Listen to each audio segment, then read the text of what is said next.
afternoon, everybody. This is live storm chase mode with severe thunderstorms erupting across upstate South Carolina. Largely relatively weak wind shear associated with these. Got to stop here in the parking lot of Burger King to square up some details with my live stream. But you can definitely see those storms off to the northwest. We're looking at them right now.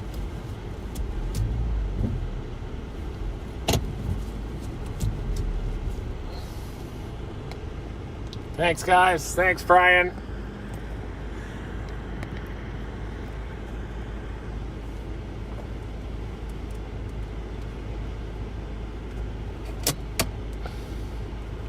Was watching that blob of convection in the northern Gulf last night.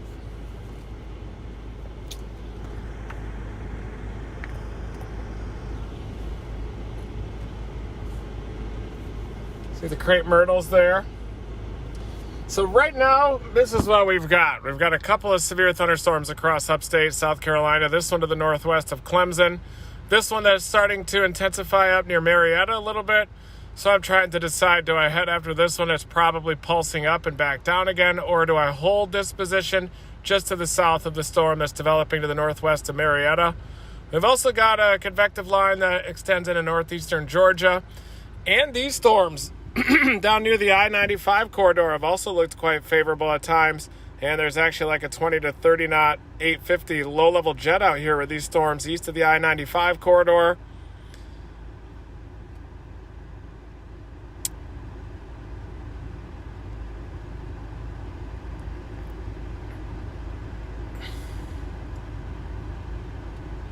Looking at the long-distance radar, you can kind of see where these cores are setting up. That one's severe. This one to the northwest, to my northwest, is probably about to go severe. So my instinct is to head up toward that one, sample it, and then maybe end up dropping south toward these additional storms. Cape's about 2,000 out here. You only have about 15 to 20 knots in the mid and upper levels, so not a ton of upper level flow available to these storms, but we're still going to chase them. Excessive rainfall, flash flooding, also likely, especially with any storms that are able to lock onto the terrain, or training storms, especially south of the Blue Ridge Escarpment. More likely you're going to get additional storms that develop and then train over the same areas over and over again. That's what I'm also going to be looking at today. There were some mega floods last night, some even deadly floods. One that was above Gatlinburg, the Little Pigeon River, the creek down there flooded. There were cars in the trees and everything. And there was also a big flood, southern West Virginia. My friend Billy Bowling was up there shooting drone footage this morning. Looks like Whitesville, not even accessible still this morning, that town. So a lot of impactful severe weather across the southern Appalachians. Looking at the echo tops, you could definitely point where the storms are a little bit stronger. And we have our severe thunderstorm that's off to the west. And then we've also got some new echo tops that are beginning to show up just to the north of the North Carolina, South Carolina border. That's south of Asheville. But definitely some higher echo tops starting to develop just north of the South Carolina border too. So I'm going to sample both of these storms, probably head up toward Marietta, sample that storm, and then also keep that storm off to the north and play as well.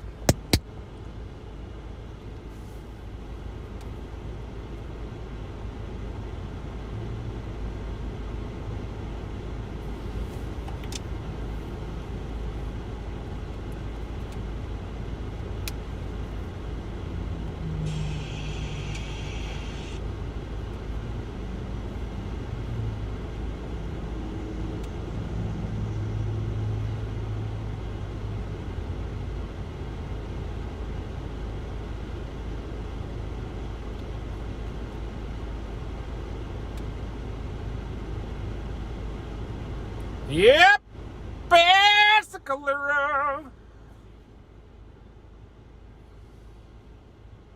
Just getting his warnings, getting everything sent out, everybody.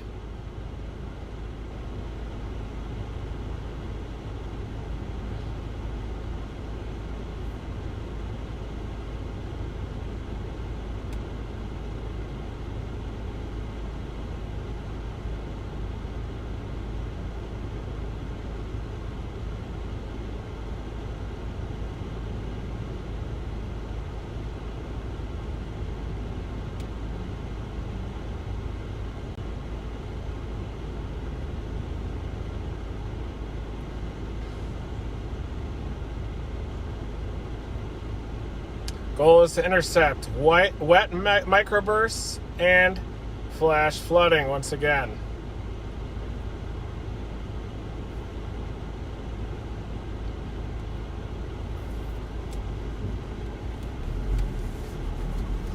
We're going to charge some of these storms off to the north. It's not always a good idea just to charge after the first storm that develops. But I really wish that I was on some of that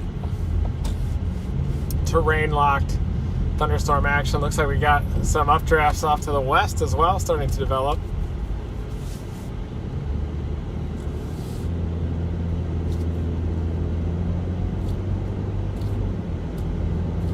We're going to go sample this. Microbursts are the main threat today.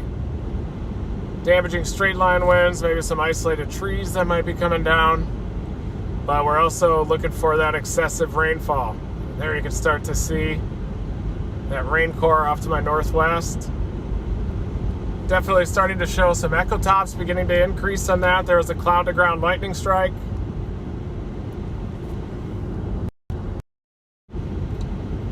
Right now I'm headed northbound. You can also see some towers that are developing. This is the Blue Ridge Escarpment off to the north. Basically a sharp uptick in the terrain. Kind of the edge of the mountains, the Appalachian Mountains, and a lot of times storms will develop on that shelf up there and then move into the deeper moisture and kind of propagate southward into the moisture. The HRRR was showing that. 3-kilometer NAM was also showing that, the convective allowing models. Some of those models even had 2 to 3 inches of rain. Could easily get 2+ inch per hour rainfall rates out of these. And you can actually see the escarpment off in the distance. You can see that wall of terrain. Oftentimes that is just bright red during the fall season as you get the fall colors happening out here. We've already had our first severe thunderstorm warning of the day. Probably we'll get a few more as well. Maybe a couple of rounds of severe storms moving through.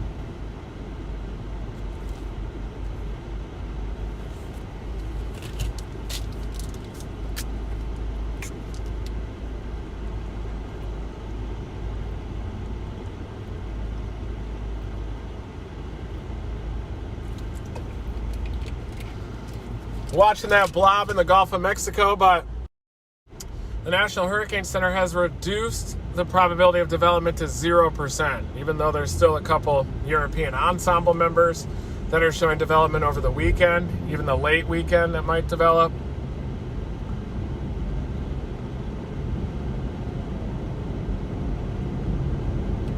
Today it's about chasing these air mass thunderstorms. They're not as predictable, not as long lasting either. And these flash floods, just about the only predictive lead time you have is the time that it takes for the flood to organize, for the runoff to happen, for the rain to even fall in itself. I don't think there's going to be very many terrain-locked storms today. They're probably just going to propagate off the higher terrain and then turn into windbags, gust out, maybe a wet microburst or two. Definitely see the base off to the northwest. So I'm going to head up toward Marietta, South Carolina. Wait for a couple of these to erupt off the terrain. I could definitely see some higher echo tops on the North Carolina side too.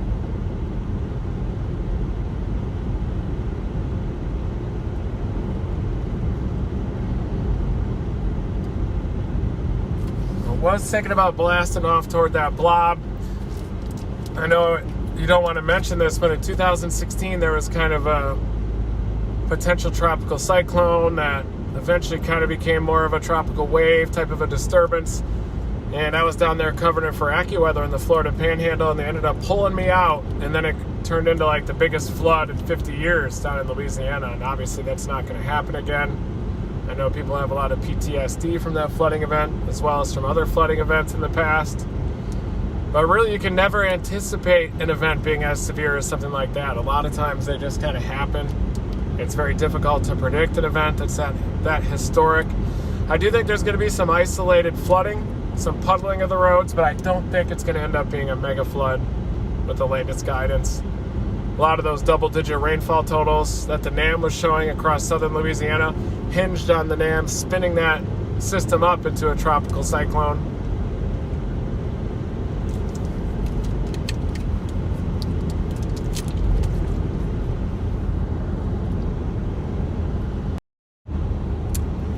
yes, I went to West Virginia previously. Toolbox. And there was a flash flood warning. We did have a severe thunderstorm warning, got the bird in the air and everything, but the mega flood that ended up materializing ended up being yesterday evening. 6 to 8 inches of rain that fell up on the ridge tops above those communities.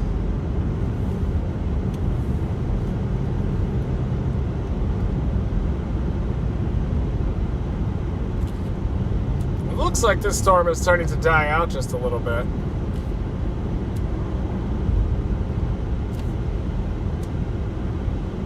I expected something to come off these mountains a little more aggressively. It looks like it has a decent core from long distance radar off to the west. It's diving southward, isn't it?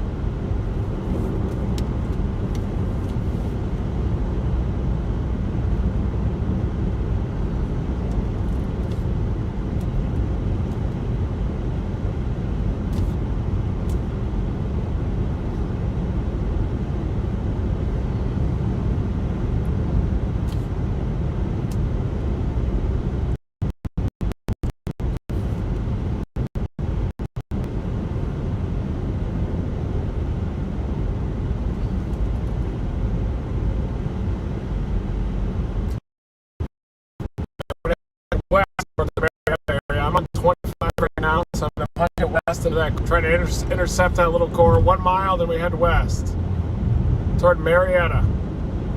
Marginal risk of severe weather and a slight risk for flash flooding and excessive rainfall across this area from the Weather Prediction Center.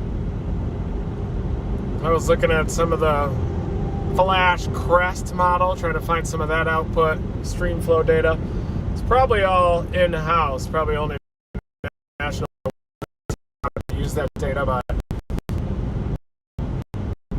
pretty cool data to have, probably for flash reporting. The crest model appears to model kind of the supply and demand side of things.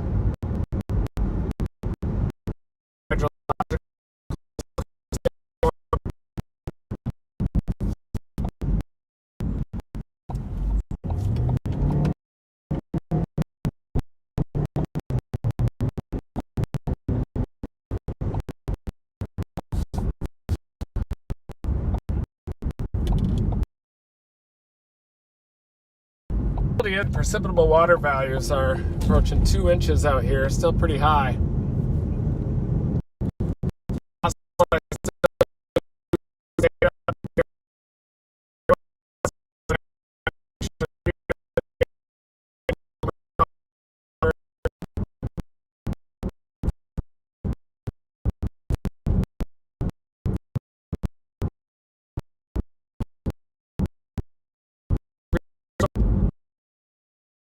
There's the shaft. It's the rain shaft. It's like 40 dBz.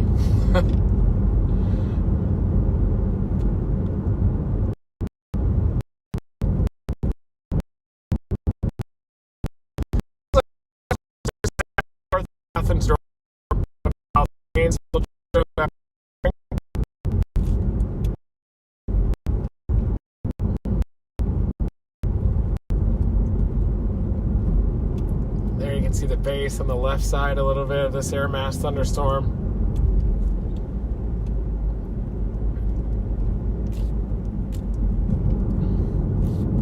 Storm's erupting across the mountains right now.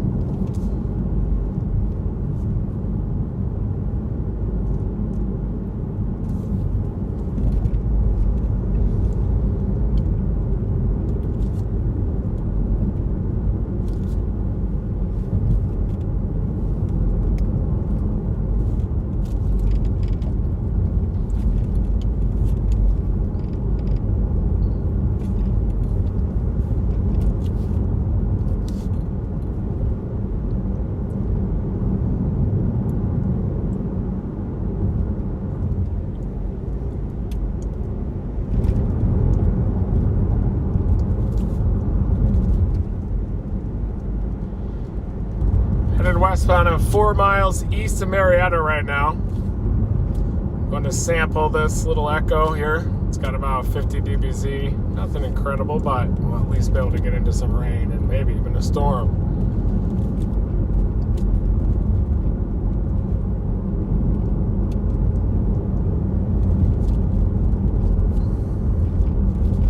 There you can see the rain shaft right in front of us.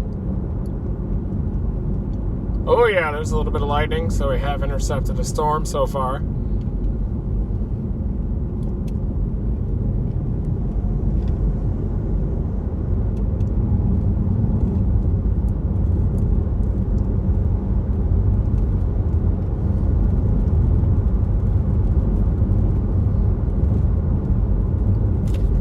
Thanks for joining us, everybody.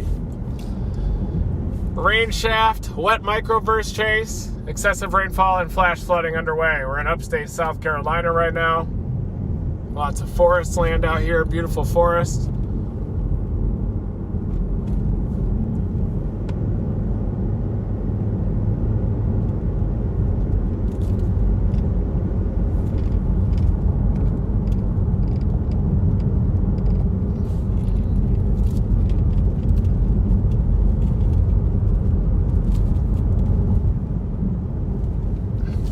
Heavier rain as we're headed toward Marietta. A couple miles to the east. There's the rain shaft.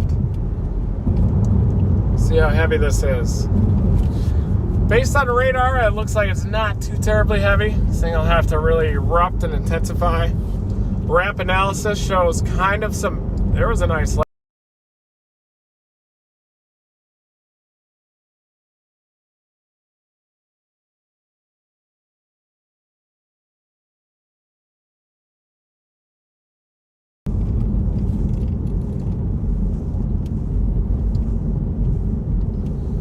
I think it's still working.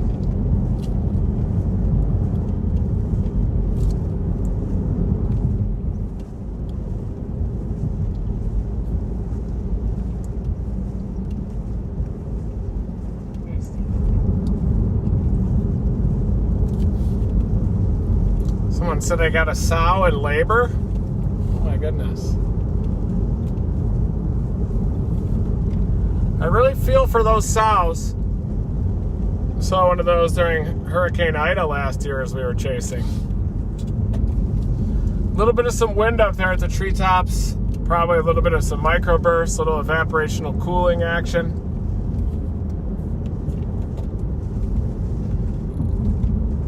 That downdraft cape is pretty substantial today as well. Here comes the rain. Severe thunderstorm warning has been dropped out there near Walhalla.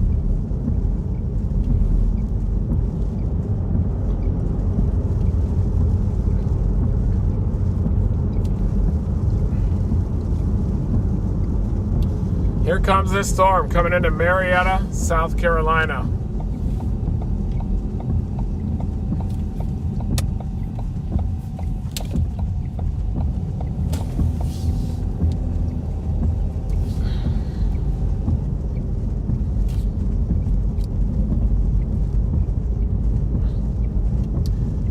I do think this storm is going to intensify as it approaches.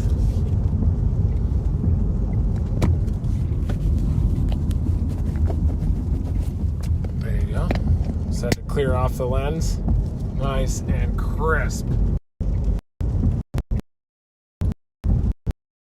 This storm is in the Marietta area now. Jets.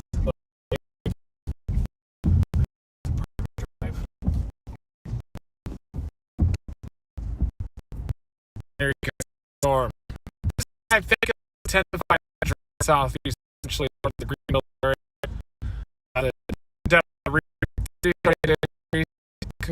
Up rock there along the and look pretty interesting, especially this stuff south of Lure strength.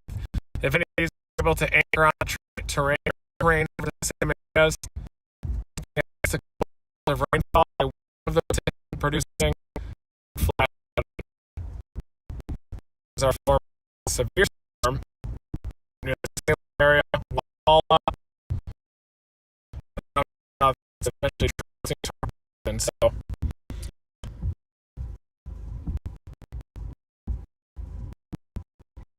Up near here, highest echo, so unstoppable now. You'll notice that these storms will go collapse, will rocket, collapse a little bit, and they'll go up again, collapse. So we're just gonna have to get some chance a little bit.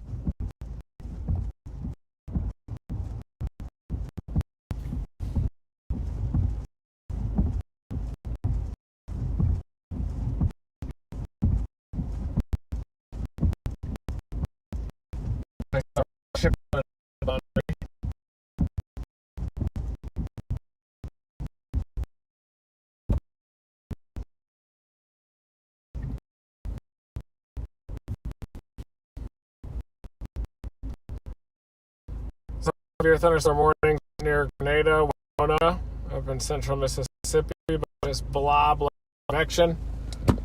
And there you can see some of those storms. 55 corridor. There's some bubblers, summertime bubblers, flash flood season. But if any of these storms to lock out the rain, like we had last night, above Gatlinburg,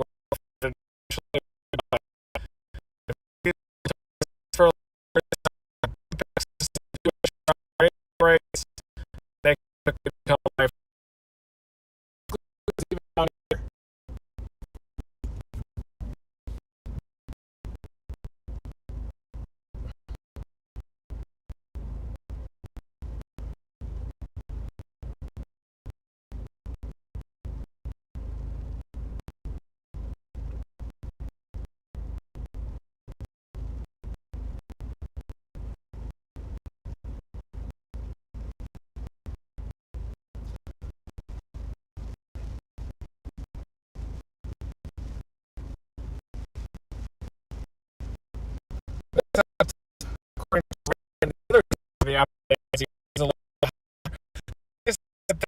Starting to rate the product of these a little bit closer to the 80 door. Also just sample it. The dangerous microburst trees start crashing down. At least be there to see it.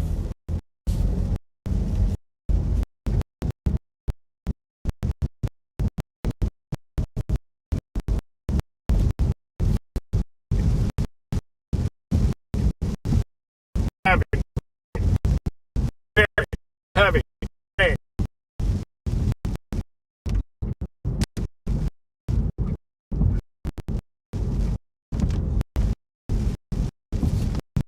Knoxville radar shows to the south. Shows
charge lights and fabricated lights.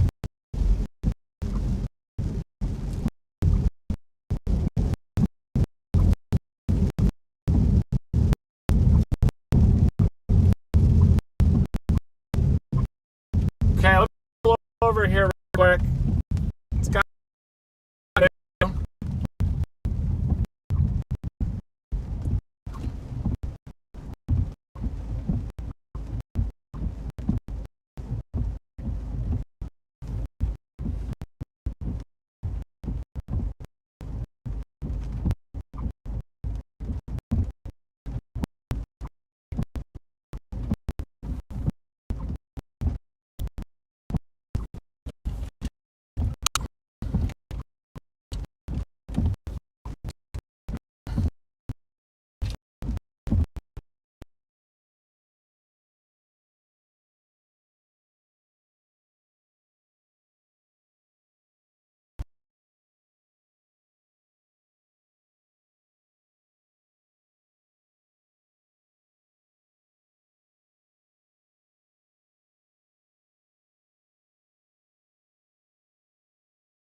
Rain's definitely getting heavier out here, folks.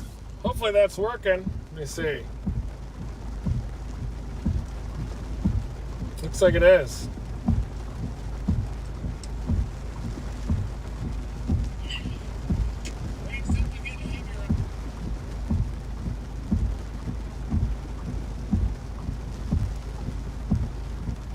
That looks better, AT&T.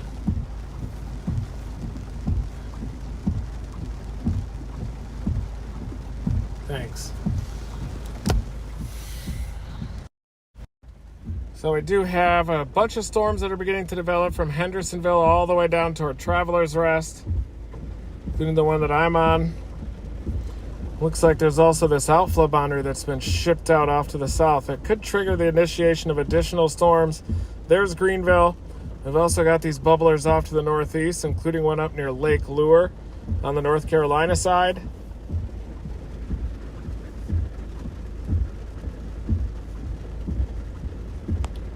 Severe thunderstorm now across the I-95 corridor to the east or southeast of Florence. Little windbag that's happening right there. That's just to the east, south of Florence, near Lake City, South Carolina. You kind of have two different modes. You've got ahead of an 850 low, you have this across eastern South Carolina, and then you also have these storms that are coming off the mountains. And after missing that flash flood last night, that was quite substantial. I'm going to try not to miss one today.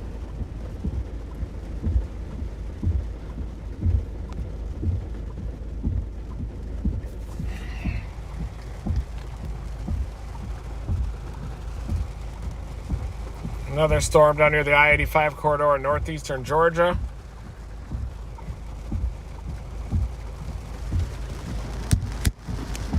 Glad that's working.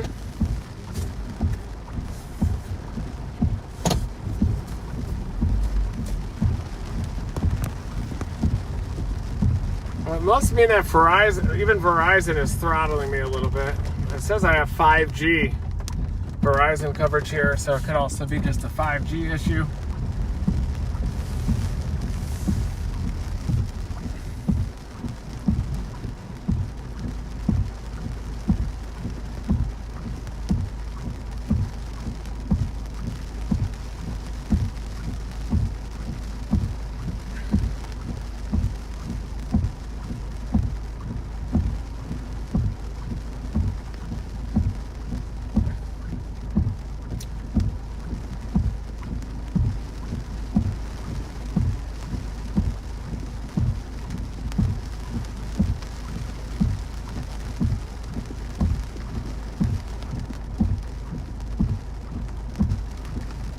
Probably going to head back to the east of that 25 corridor.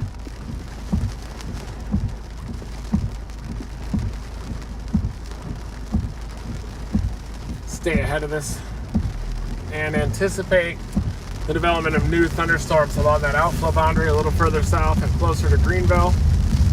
Decent rain on this still. You can see some kind of high updraft bases off to my south that would be indicative of maybe some increased temperature dew point spreads down there.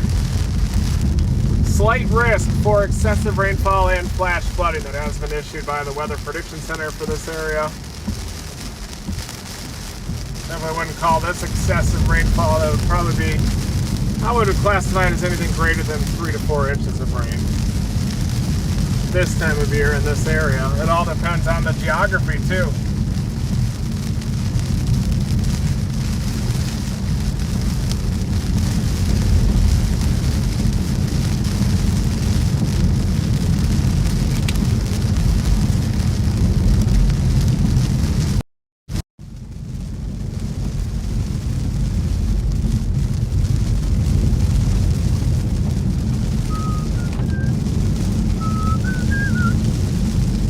Thank you everybody for joining me for this strong to severe air mass thunderstorm chase with the potential for some excessive rainfall and flash flooding, wet microbursts.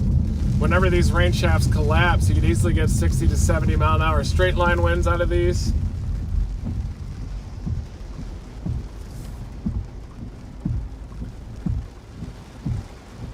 This core is definitely not that.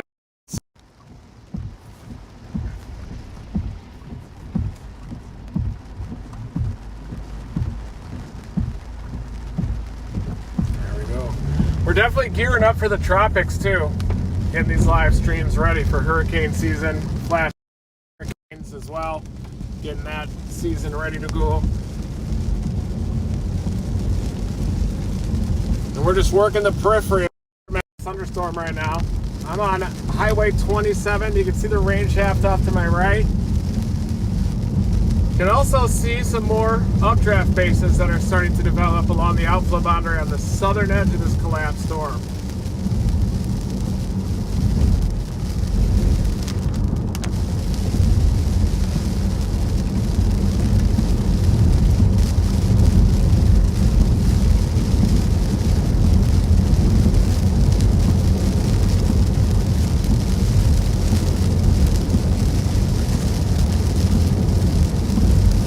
Moderate rain shore here.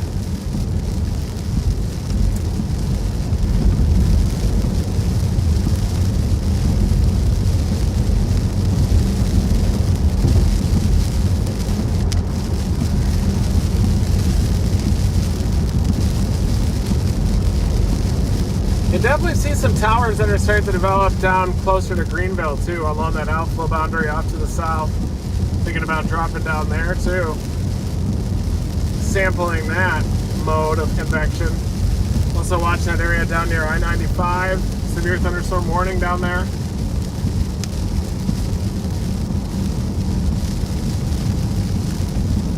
Yeah, this thunderstorm definitely collapsed as it was approaching Slater, Marietta area. We'll have to see if it'll reinvigorate as that outflow gets down to Greenville.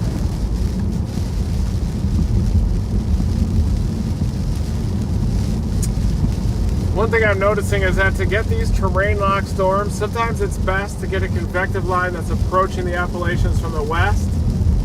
And then sometimes the outflow from those will kind of get pushed up the mountain. That'll trigger additional storms that can be more likely to lock onto the higher terrain up there.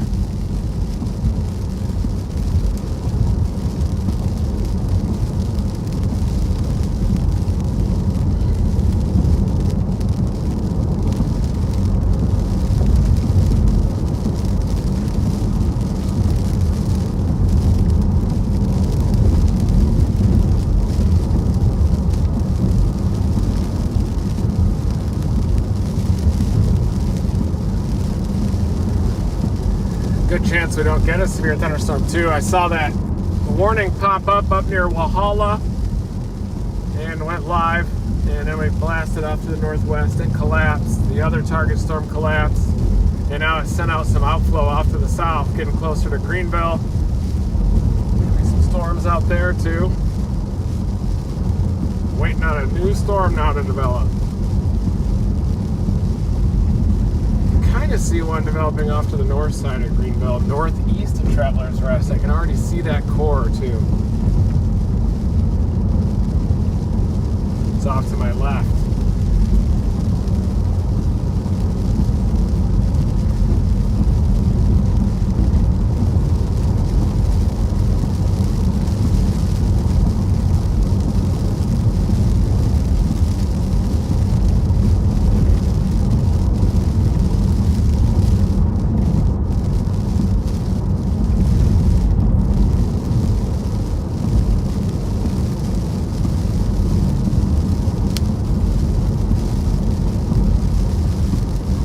Definitely see these outflow, or along the outflow boundary, see those bases right in front of me that are stacked up against each other?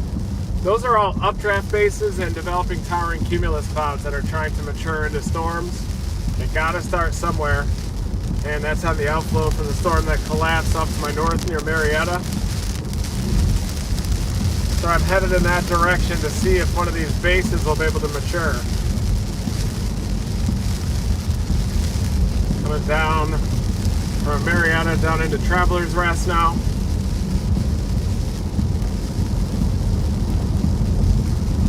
It's like a big tower even trying to develop right in front of me. Big base up here, look at that. Towering cumulus right there. Winds are out of the northwest. Got another base off to the right. Oh, there we go. We're starting to get some heavier rain there, folks. Oh, yeah. Oh, yeah. Look at that. And a nice base off to my west, too. Notice that. All these bases are forming along outflow that is pushing southward toward Greenville, South Carolina.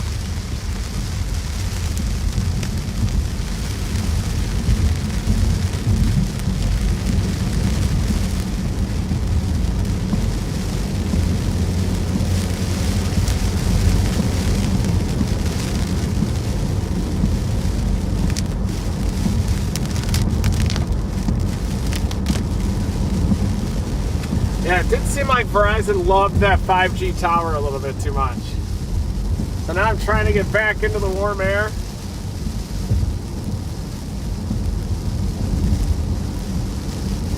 Nice work here, going 50 into 35. Jackass!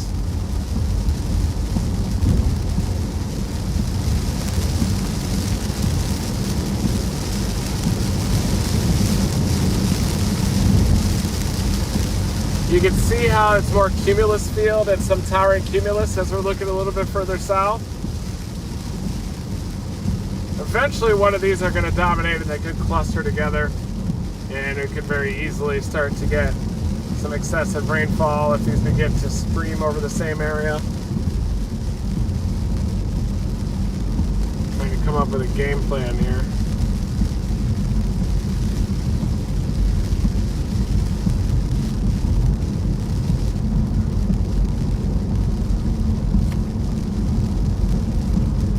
Best looking storm is obviously southeast of Lake Lure right now.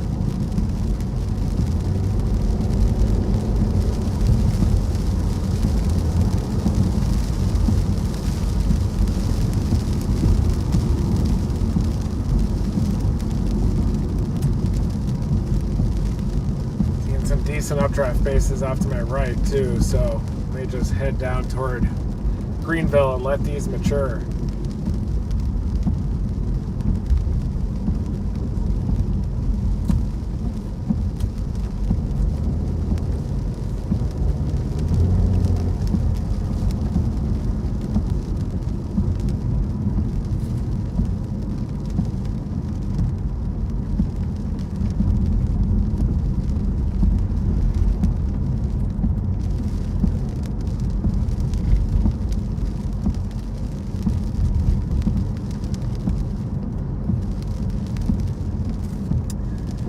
Last night probably would have been the night to be covering the big flash flooding.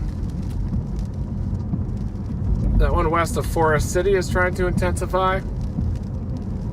North of Taylor's might be trying to develop as well.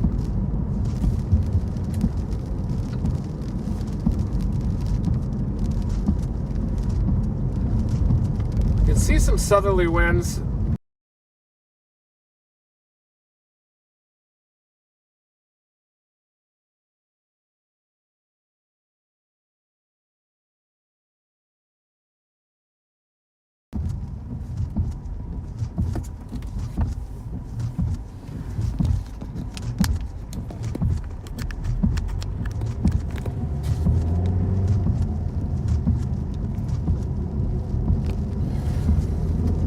A little bit of outflow. Look at those trees going.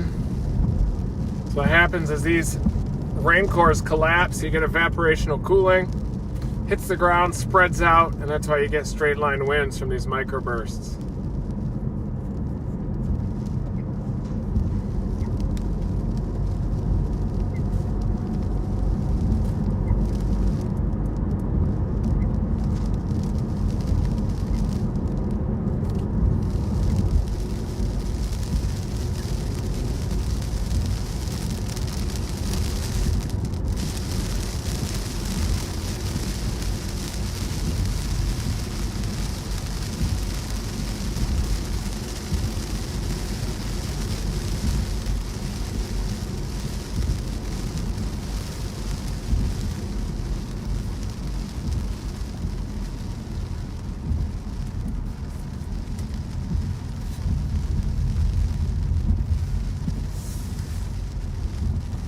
Looks like it's green.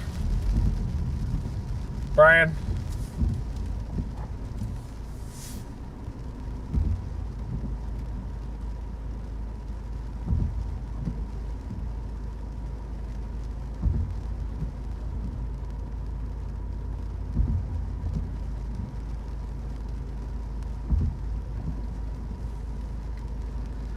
about that gas? Getting down to $4.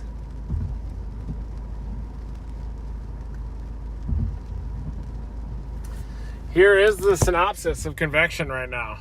Pretty underwhelming. You do have a convective element that's developing on the northeast side of Traveler's Rest. Watching some of these up near Marion on the edge of the terrain, also west of Forest City, North Carolina. Also, a couple of these storms down near the I-85 corridor are starting to erupt a lot more. But what I'm watching right now is that outflow boundary that has blasted off just a little bit to the south into the Greenville area. Wondering if that's going to be able to fire up some storms near downtown Greenville. But for the most part, these are just going up and collapsing so far. And the key to getting one of those terrain locked features is to get one that'll anchor on the terrain. Here is some footage of last night's flash flood. And this is from Evan Fisher and Peter Forrester, but look at this terrain locked feature. This is a radar image here. I'm going to play this. There we go. And it dumped over half a foot of rain over that same area. So this is basically on the west side of the spine of the Appalachians, near the North Carolina-Tennessee border. And as that convective line was approaching the Appalachians from the west, a terrain-locked storm developed just on the west side of Laconia Peak there. And then that sent a wall of water and a flood wave down the stream that cars were in trees. Just big problems out there. Vehicles and trees. And I mean, look at that. This shows you how these air mass thunderstorms can go from 0 to 500 really quickly. And that's exactly what happened here. Debris, flooding debris, cars and trees. Those are just little creeks. I mean, look at that. That's normally a little creek with a car just sitting over the top of it that was carried down the creek, lodged into the creek bed, rhododendrons on either side there. Pretty classic flooding. My good friend Billy Bowling, there you can see he was, check out his Twitter for some of the damage out there. Whitewood, Pilgrims, Knob areas, far southern West Virginia. Just to show you how dangerous that flash flooding can be. Remember we had that incident last year in central Kentucky that was absolute catastrophic flash flooding. And a lot of times these really bad isolated flash flooding events like this that are so deadly aren't even associated or covered by a flash flood watch. Sometimes they're just covered by marginal or slight risk probability for flooding by the Weather Prediction Center. And that's exactly what we've got out again today. It's a little bit different of a setup in those storms that are going to be moving west to east off the spine of the Appalachians instead of moving up into it like a log jam. If those storms start lining up against each other and start slamming against each other, that's when you start getting that log jam type of a phenomenon. And they also can lock onto the terrain, anchor on the terrain, and just continually propagate toward that better moisture, the fuel for the storms. They'll continue to produce outflow and just kind of keep propagating into that as the top of the storm is gradually carried over the crest of the mountains. The rain core, the heavy rain core, then just dumps over the same watersheds the entire time.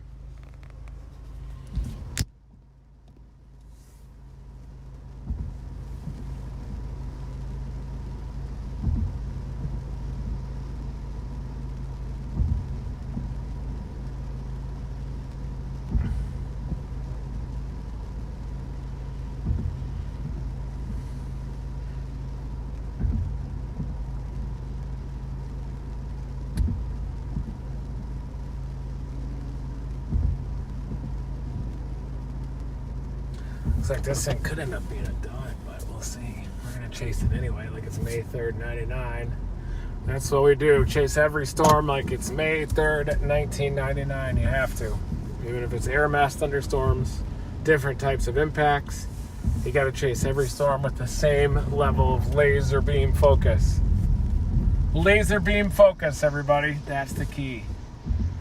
Could definitely see the rain shafts off to my north, but you're not really seeing that dense, heavy rain shaft action. There's Paris Mountain off in the distance. See that little knob sticking up? That is Paris Mountain.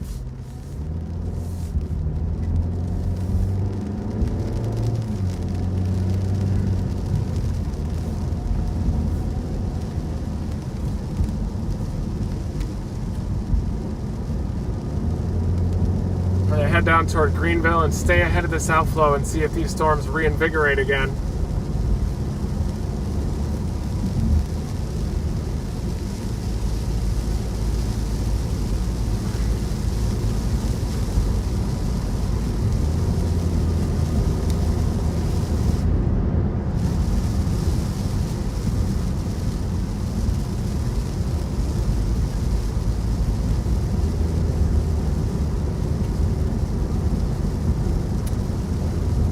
Yeah, it's called Paris Mountain, so I'm not just going to change it to Paris Big Hill because some people have seen taller mountains in their lives. Obviously, there's a big spectrum of mountains, from little mountains up to tall, and a lot of people, when I post snow video, they're like, that's nothing. I saw a big-time storm in 1977 up here in Canada. That's nothing. But a lot of it also depends on snow removal, the resources that they have in the local areas, and you can get 4 inches of snow down here in South Carolina, and it's more impactful than getting 20 inches of snow where I grew up in a snow belt in Grand Rapids, Michigan. It's not saying I haven't seen more snow hundreds of times in my lifetime. In fact, I've seen 9 feet of snow from one storm event in Buffalo from the lake effect snow emergency. I've seen 45 inches of snow, 50 inches. I've seen everything, whiteouts, snow nados, but every single snowstorm is uniquely impactful for the region and for the people that are native to that region. Similar to any aspect of nature, big mountains, small mountains, some are unique to an area. Sometimes you can get a storm that can park on a small mountain like that and can lead to a mega flood like you'd never see in the bigger mountains. I've also chased floods in the big mountains too, the Rocky Mountains out west, out in the deserts. Chase storms up in those mountains. All nature is awesome. It doesn't resonate with everybody. Some people don't like any nature, extreme nature, or even the most calm, or some people like material things, nice cars, Abercrombie and Fitch shirts or whatever people are wearing these days. So what can you do? Just gotta chase. Keep chasing.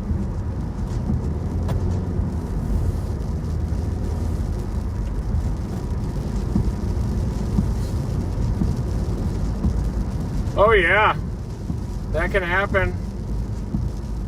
Especially up in Charleston. Are you talking about Charleston, West Virginia, or South Carolina? Because I think both places have been shut down by similarly weaker storms. But look at that updraft base right in front of me. That is actually the outflow boundary from the storms that we were chasing, the ones that collapsed across northwest South Carolina. They look a little bit soft. They're not the rock-hard bases that you get when those supercell storms will initiate. Loaded gun soundings. But at least it's more untainted air a little bit, so it's very possible. I could definitely see some big towers off to my southeast side of Greenville.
Yeah, the lyrics app on this one doesn't seem to adjust frame rate down, or on either one of them.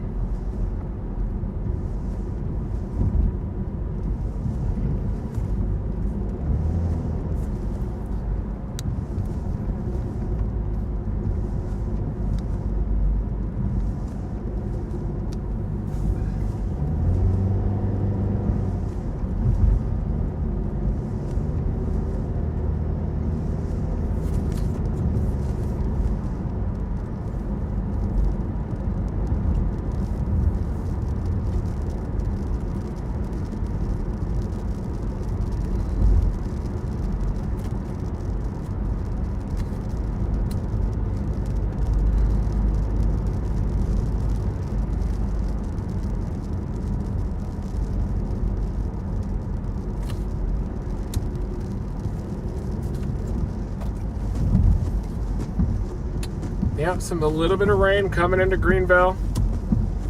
Wondering if any of these storms are just going to go to the moon. Nothing yet. I could definitely see some towers, though, off to the south of Greenville, southeast of Greenville.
Ooh, yeah, nice base.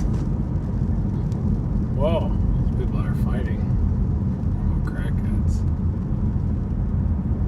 It does look like there's a base developing off to the east. I'm going to face that way if I can find a safe place to do it.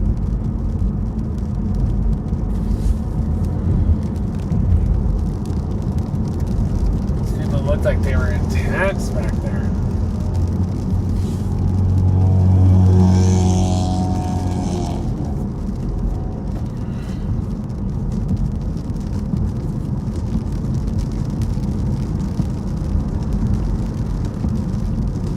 Yeah, we got some structure off to the left. Let's see if I can figure out a way to visualize that for you.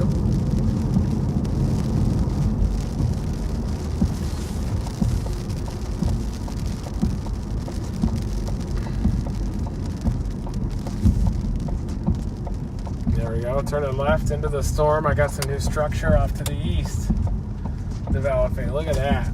Wow.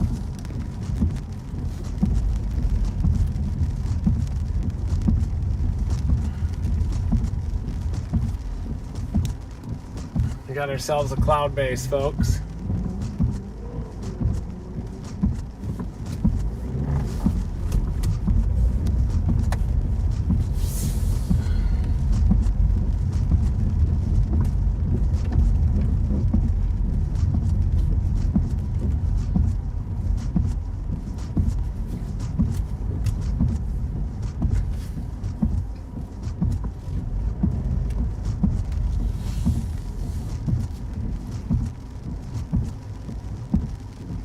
Ooh, I do see it.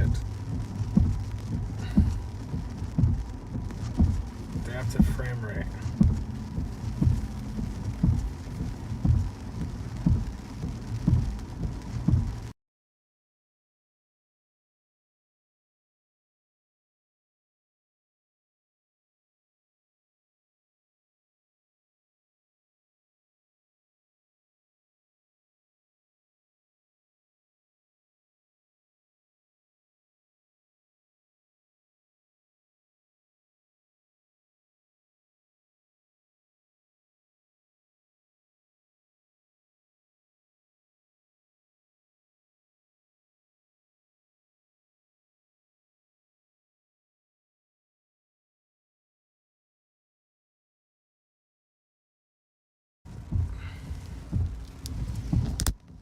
Fixed.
right at this base. Still coming together.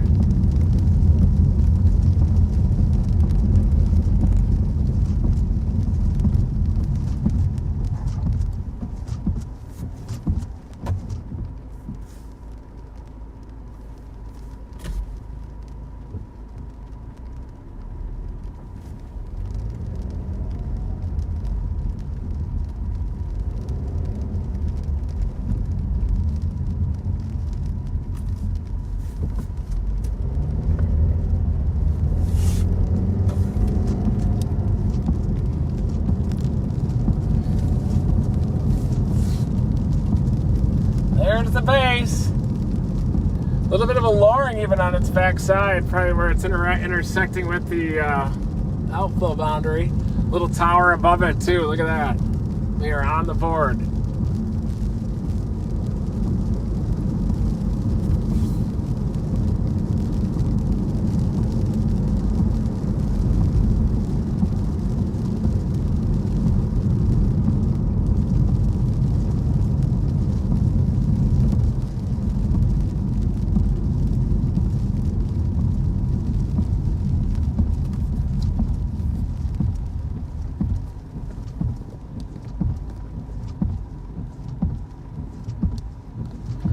There it is.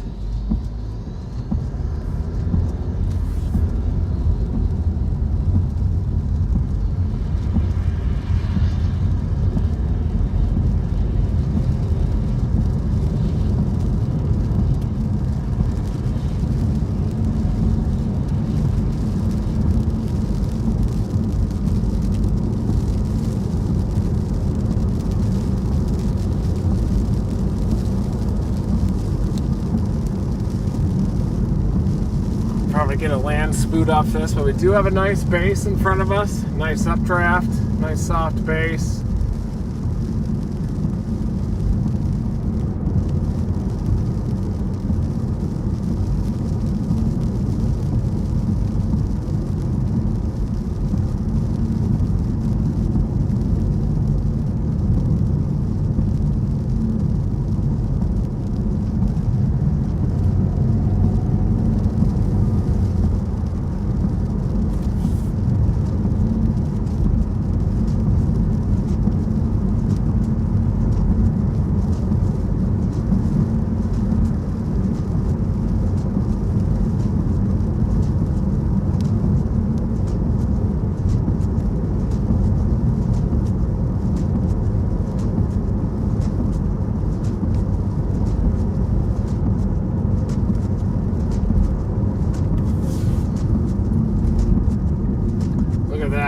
Got a little action starting to, a little striation showing up on this base, folks. Look at that.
Got a rain shaft forming to the left.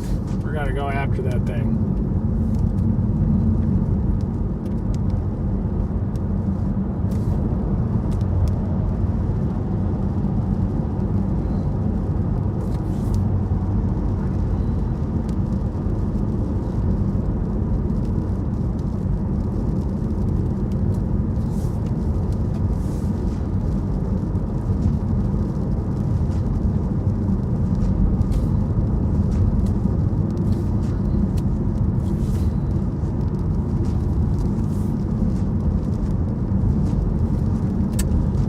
got our path. I'm going to head south below this base. Look at that updraft base, and then I'm going to head off to the east.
At least we're on a base, on a storm. Rain shaft starting to intensify. Might even impact portions of the I-85 corridor.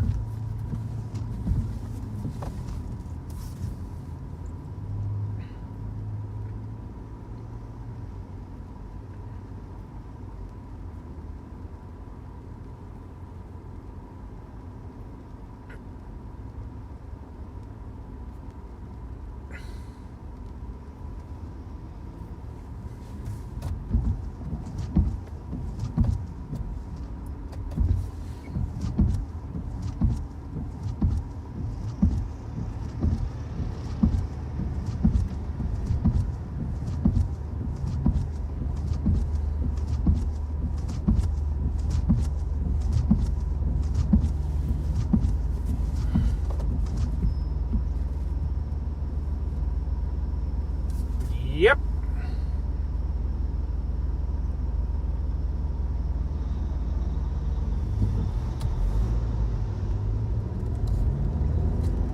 Alrighty.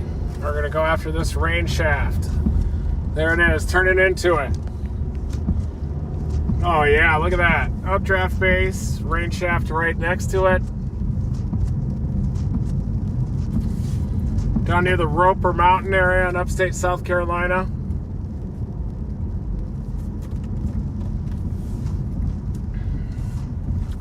I was supposed to head down and chase that blob of storms in the northern Gulf that could become a rainmaker in Louisiana, portions of the central Gulf. But the odds have been decreased to 0% for development into a tropical cyclone. And I feel like it needs to have a consolidated low pressure center to really consolidate that heavy rainfall into bands and to potentially be more of a mega flood event. Hopefully it doesn't happen, obviously. 1.1 miles and we head east on 385. We're working these thunderstorms. They go up, and then once you get to them, a lot of times they've collapsed. So you definitely have to anticipate a little bit more when you're chasing after these air mass thunderstorms. Hit that subscribe button, that notification bell, everybody, because we are dominating.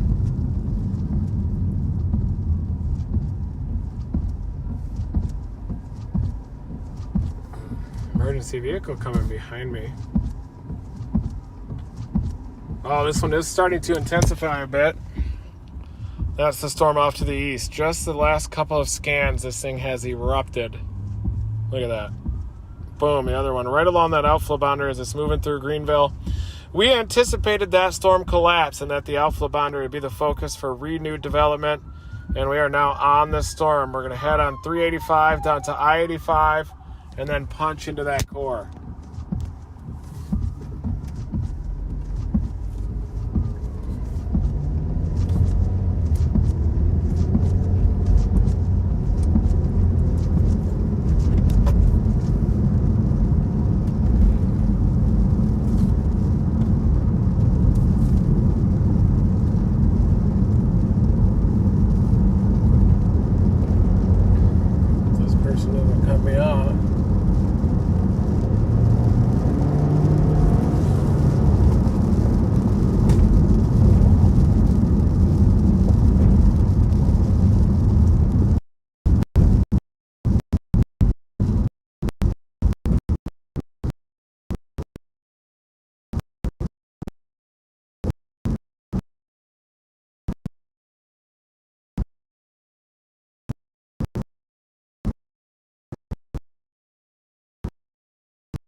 All right, guys, we are going to turn it off to the east.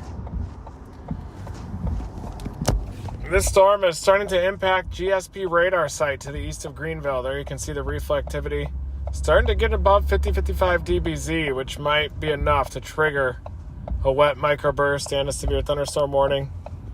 That's the storm off to the right.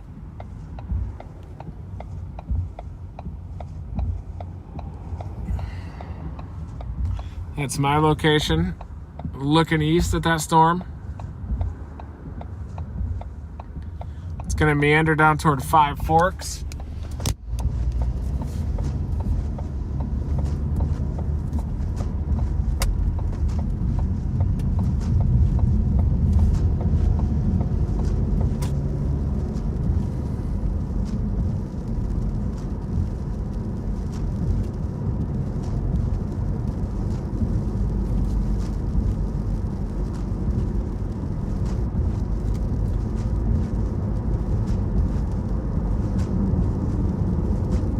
A little bit of lightning. There's the rain shaft. Got someone riding my ass. In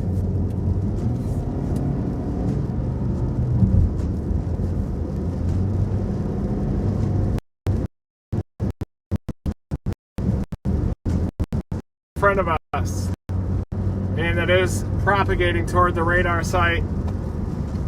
Might collapse and could even produce some severe winds when that microburst happens.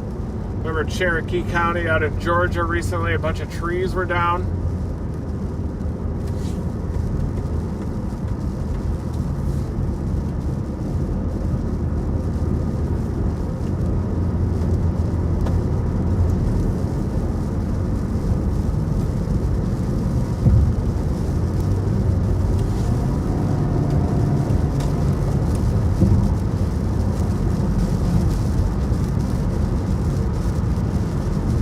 That's Roper Mountain Road. That's where we rode out the eclipse.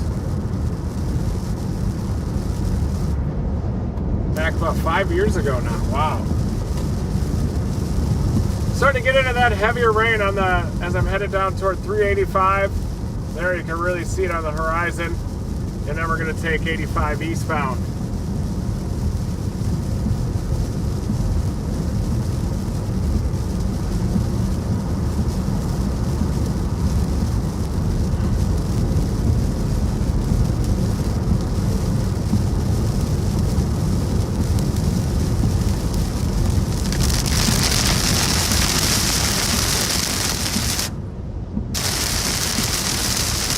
Oh yeah, there we go, everybody.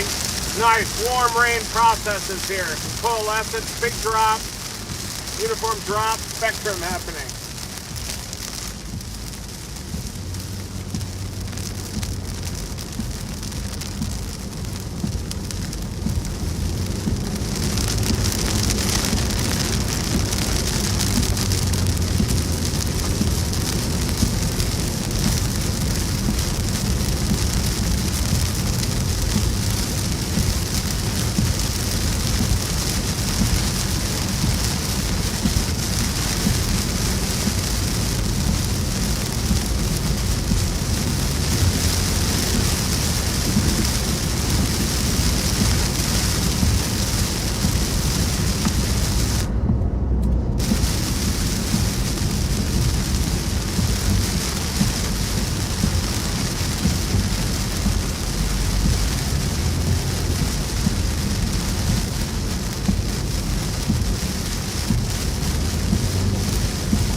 careful out here when you're driving. Always drive defensively.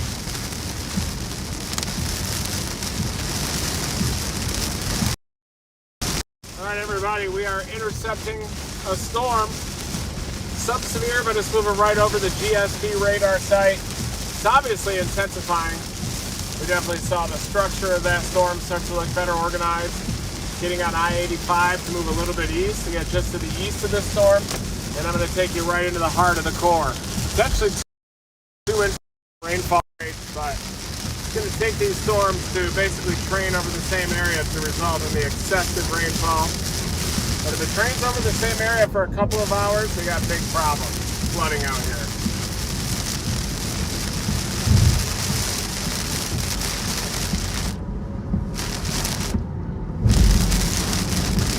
Here we go.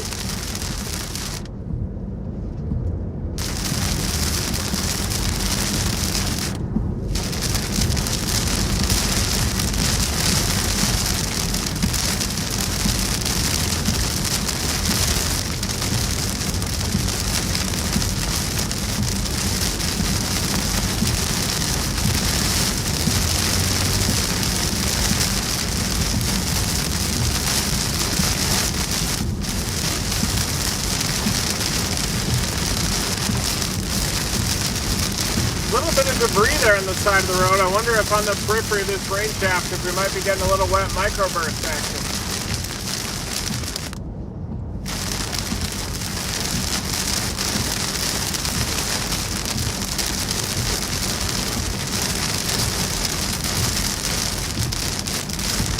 Not yet severe, but it's right over the radar site, so it's very difficult to tell if it's severe. I'm going to try to get to the east side of this and then get my bird in the air. Heavier precipitation down toward Athens, Georgia. Up near Rock Hill, some scattered thunderstorms that are developing. Numerous severe thunderstorms also approaching the coastline of South Carolina near Charleston.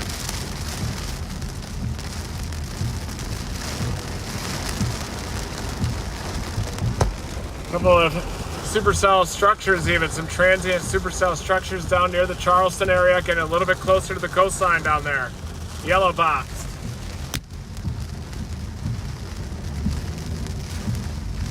Looks like this is definitely causing some backups on traffic at I-85.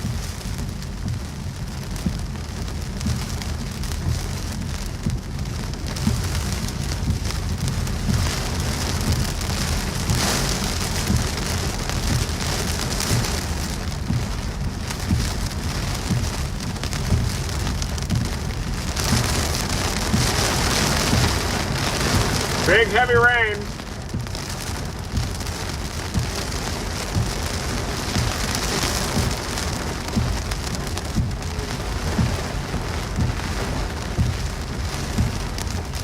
A little bit of wind. Look at the tops of the trees start to move. Waiting for some microburst potential up here. Very difficult to warn. Basically, if you get more than 50 to 55 dBz, you have to assume with the downdraft tape that's in place that there is a possibility of some damaging wind action out here.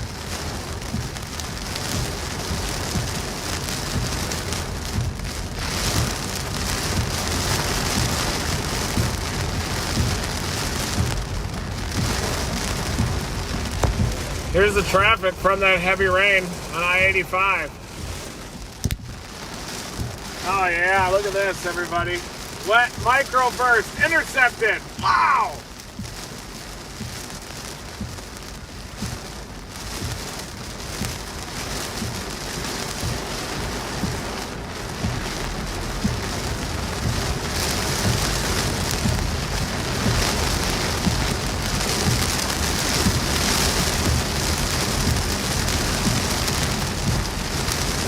Get this thing posted. We are intercepting a wet microburst near the airport.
Wet microburst intercept.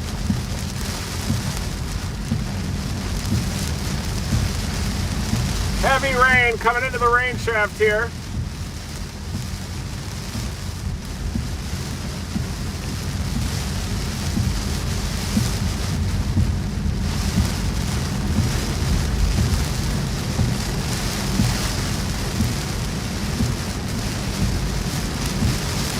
Some puddling on the roads here, definitely contributing to the traffic.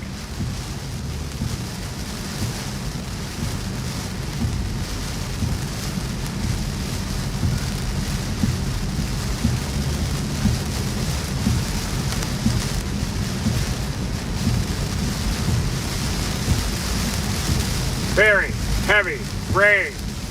Very heavy rain. Right over the radar site. Difficult to warn for any microburst conditions with this.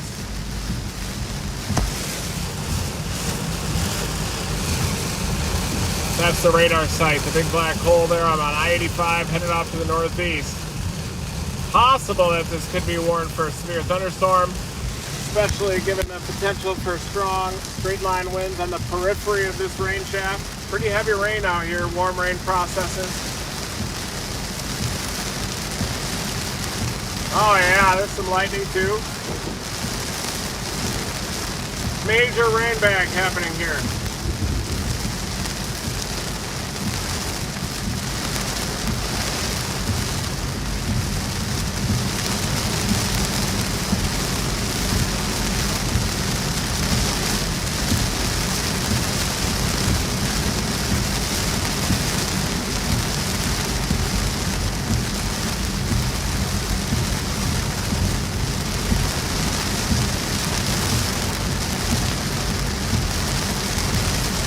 Visibility dropping quite a bit here too. This rain blob is right over the radar site.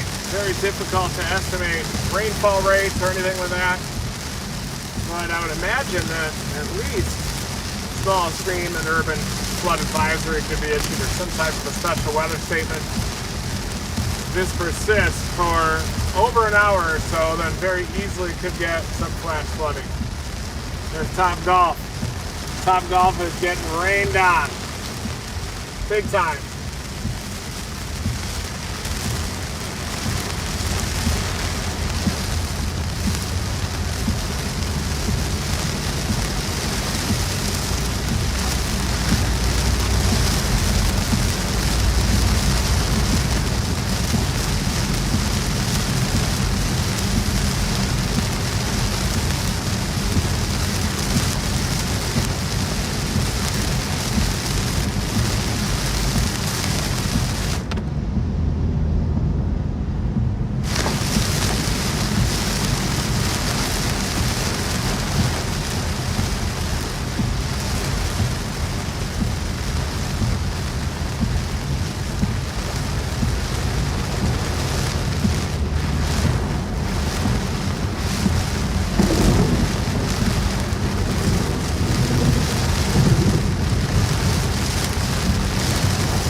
Well, my friend Andrew Messersmith almost got a tornado today.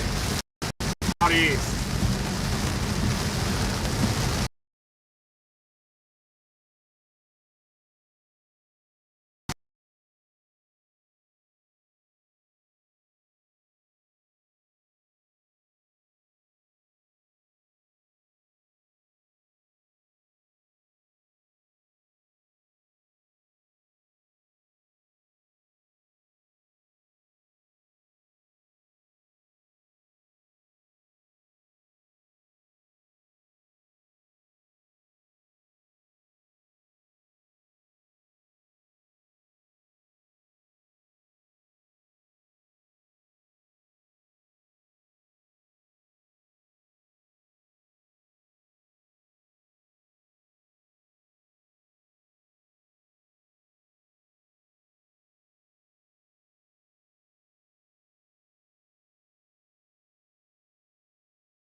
by Andrew Messett-Pacey, M-E-S-S-C-R, MIT, great violinist, part of the water. Look at this great color and student with you. See that color? That's really cool right there, folks. Textbook.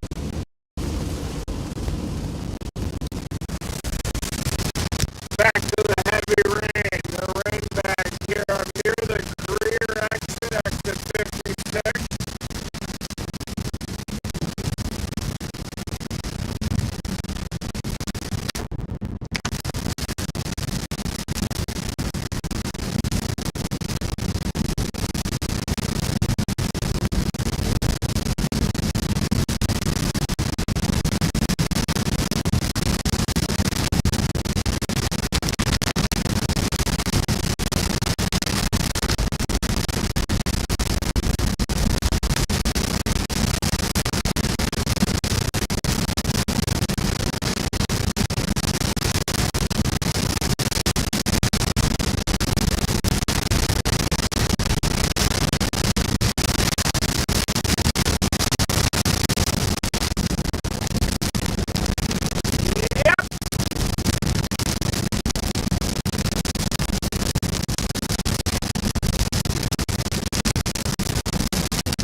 Here is the rain bag that we have been following all the way from Marietta southeast. So we're right over the rain, right over the radar site.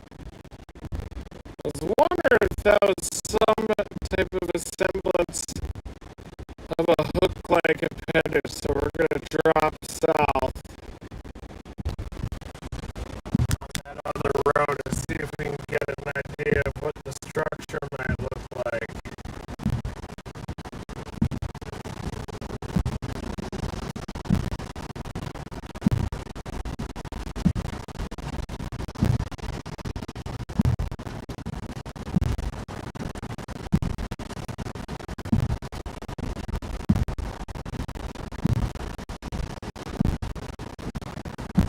Boom.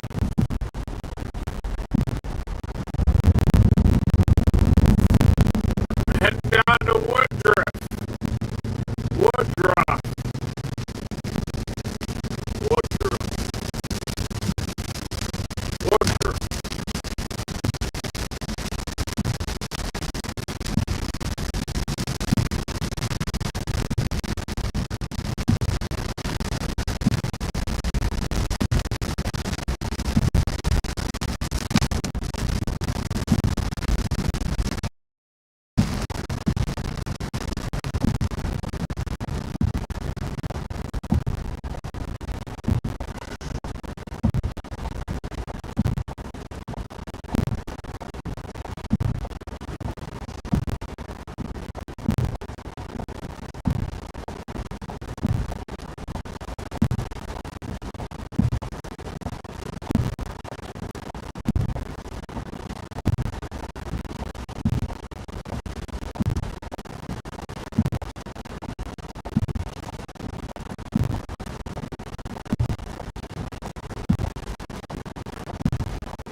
Some bubbling out here even.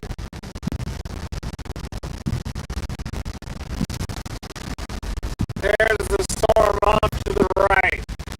Seems like it's more of just kind of a rain bag.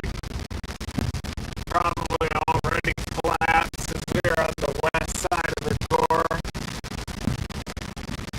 Moving right alongside of it.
Thank you everybody for joining me on this live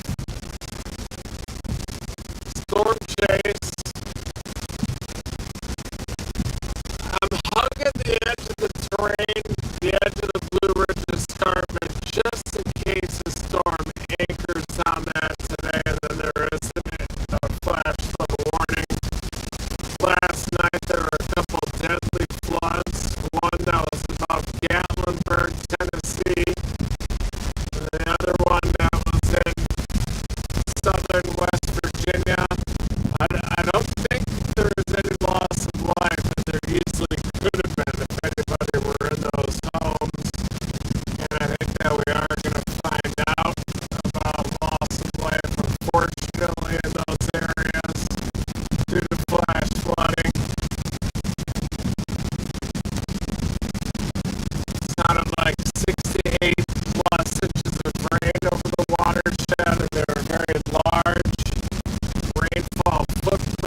feet on one of the structures down there right next to that creek.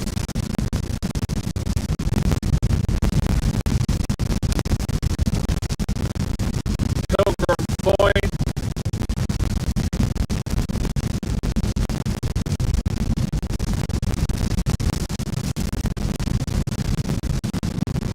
And now I'm working this rainmaker the day after those floods happened. They happened last night, latching on the terrain.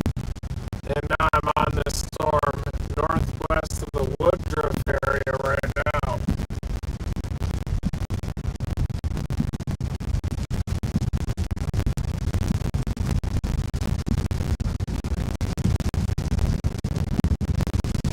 Got that blob of storms that's developing in the northern Gulf of Mexico, just south of Louisiana.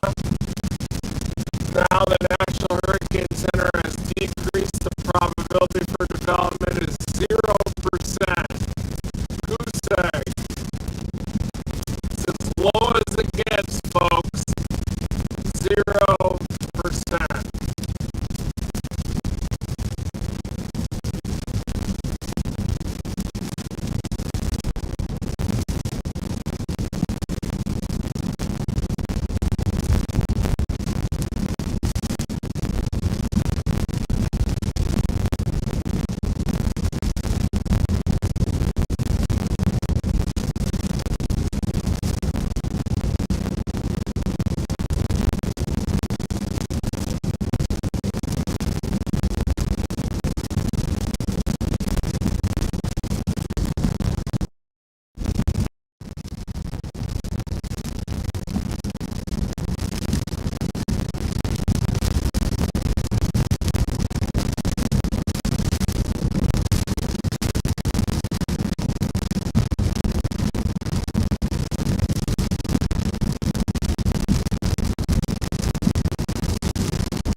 Hail up to baseball size yesterday in eastern Tennessee is pretty incredible, especially for storms that don't have the strongest of wind shear or speed shear, but just a decent bulk shear up in that area.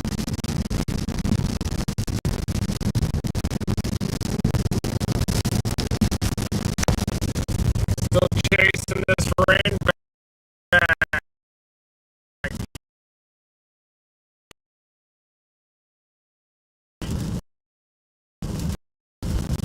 Headed to the south of the airport. Not a ton of structure with this thing. It seemed to peak right over the radar site. Right when we were on it, though, at least.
We're back.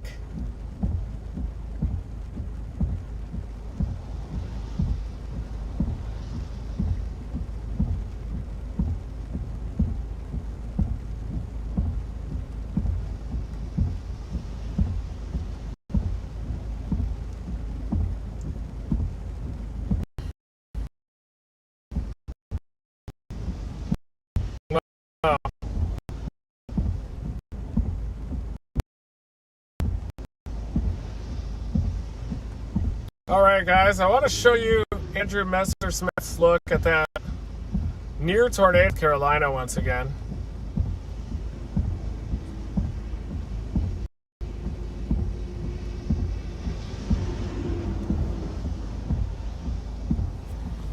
Here it is. I stopped a little bit. There's the tornado we saw in East Carolina, to the I-85.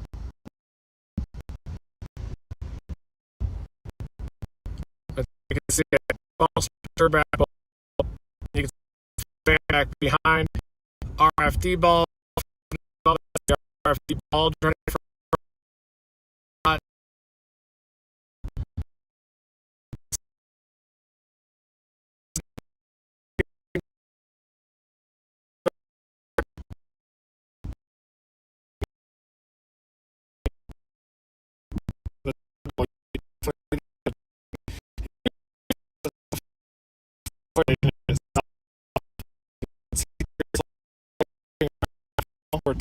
current says we're out again.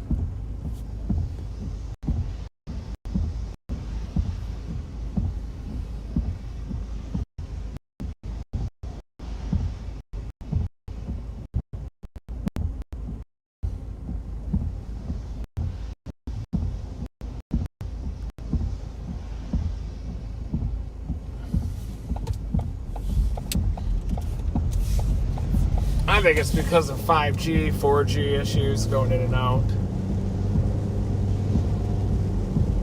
All right.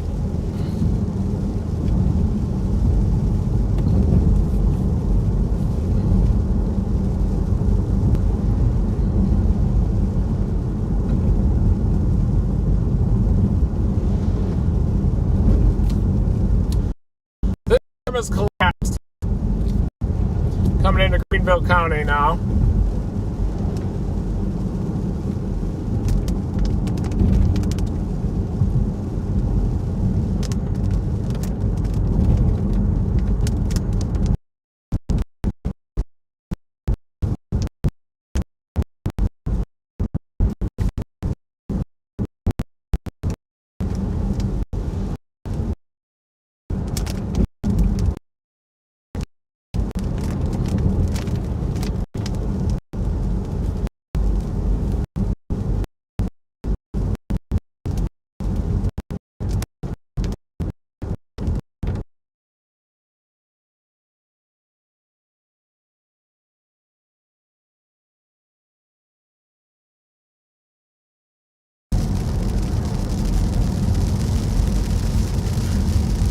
Try this again.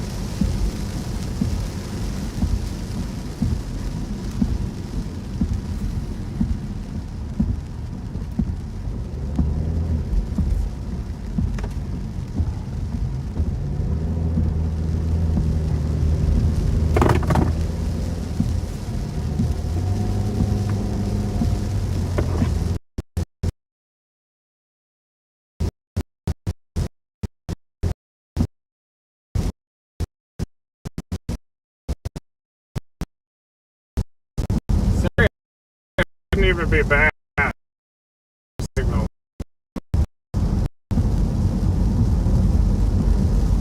Thanks, Freebird.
Seems to be holding at 30 frames a second for some reason too.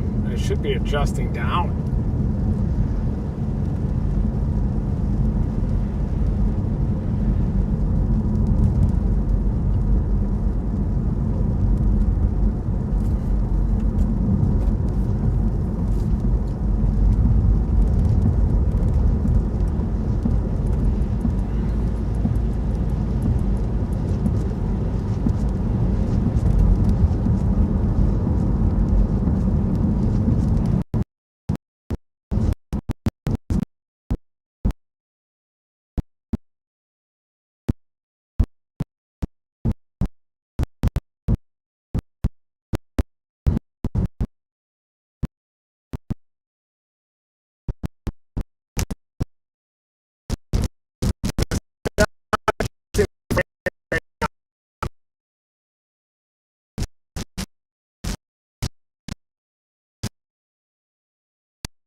Let's try that.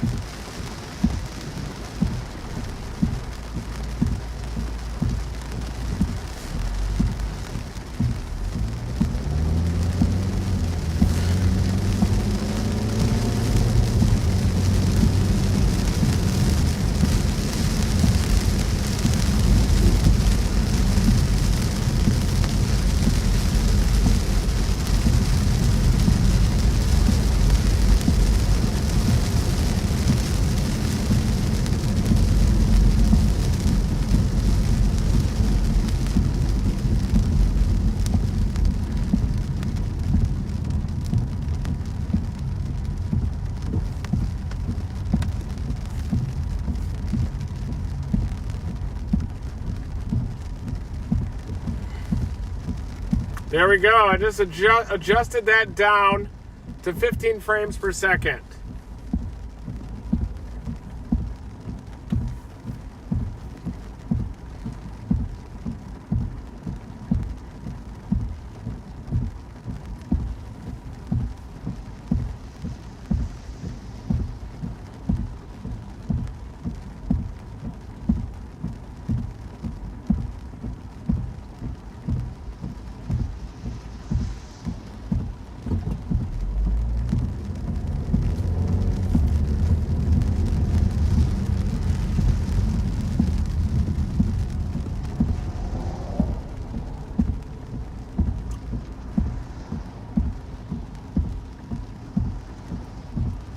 Alright guys, we still do have some rain here.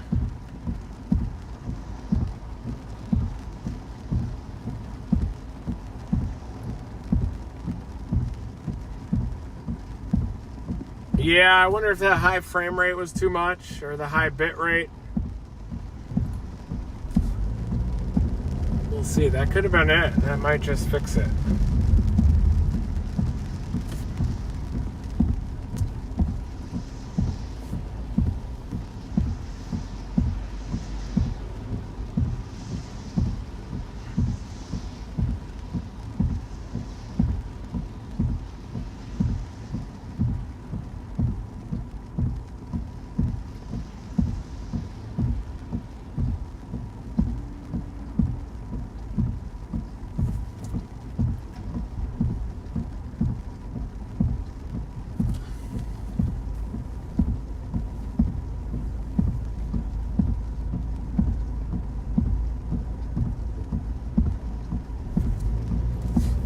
See a little bit of puddling on the side of the road. I'm going for the Gamecocks, just because of Spencer Rattler being over there now. So I'm going pure Gamecocks.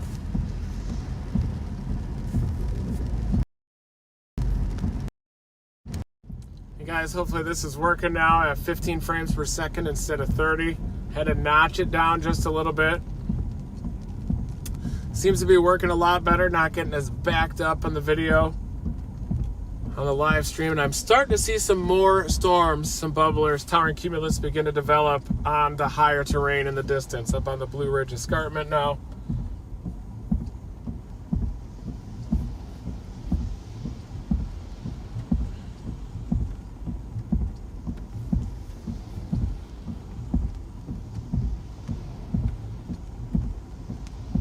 How's it working now? Is it much better at this 15 frames per second deal?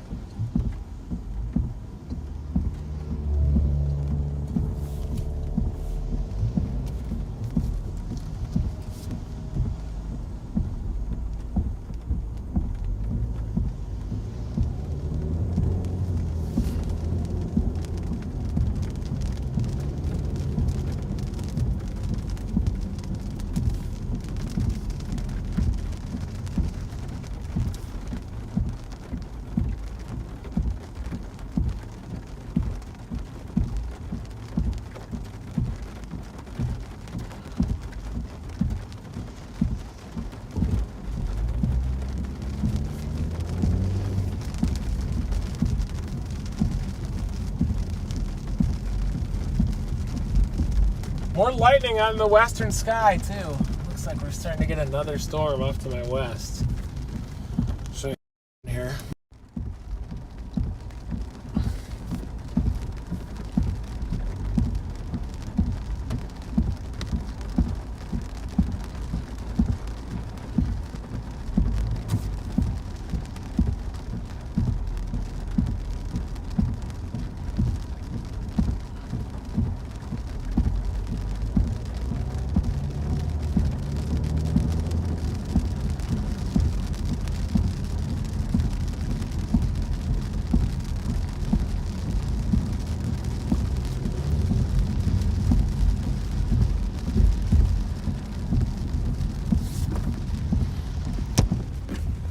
Really some lightning and some cloud bases starting to form over there. Look at that. Another storm trying to develop. Probably just going to get smashed by this street flooding, so be careful.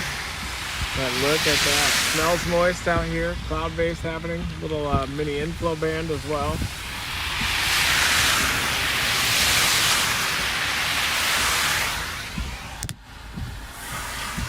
A little bit of puddling. Oh yeah, there it is. Intercepted the puddling.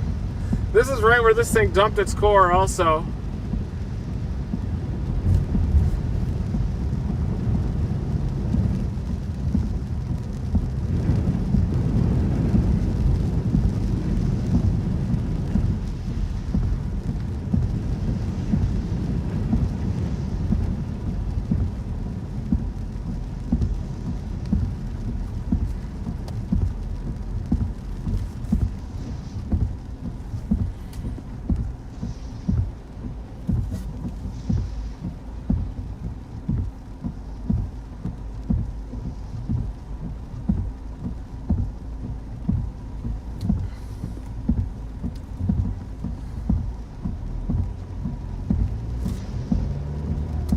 Definitely is out near Simpsonville. It's starting to grow a little bit more.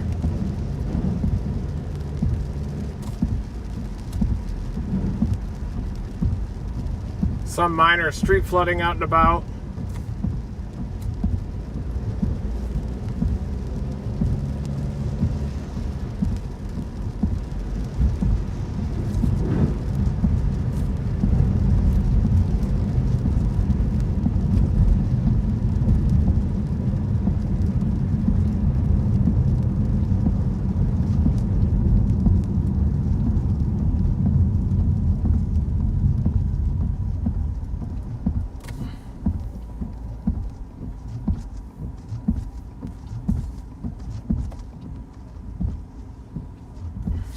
Is.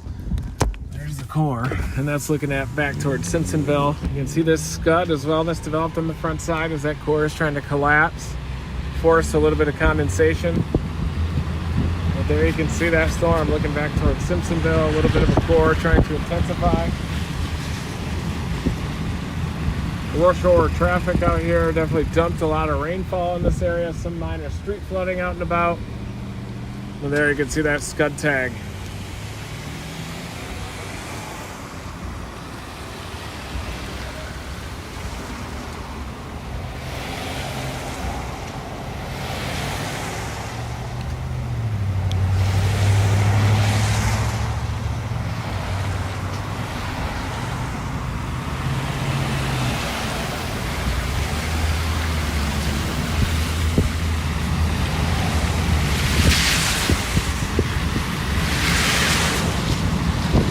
The base is streaming into it from the north side too, notice.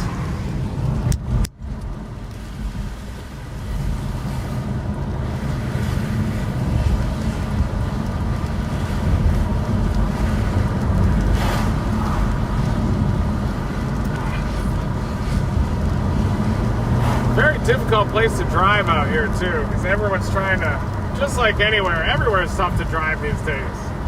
Everybody packed, everybody trying to haul ass, gas. Everybody, road rage incidences out here. It's like that everywhere.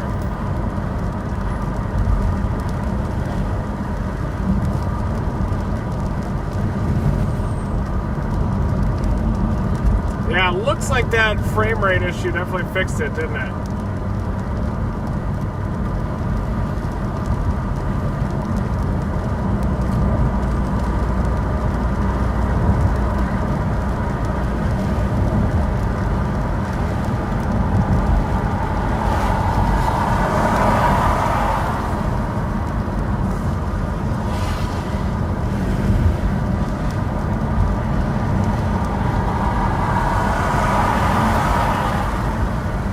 That line is trying to reinvigorate a little bit to the south of Greenville, Simpsonville, down to the southwest through Belton.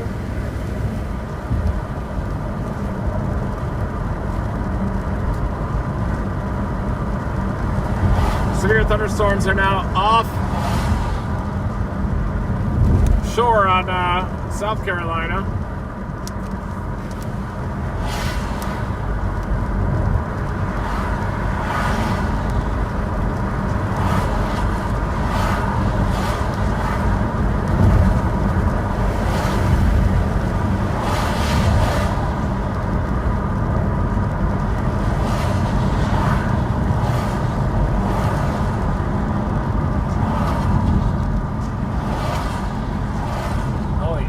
Show you that rain shot.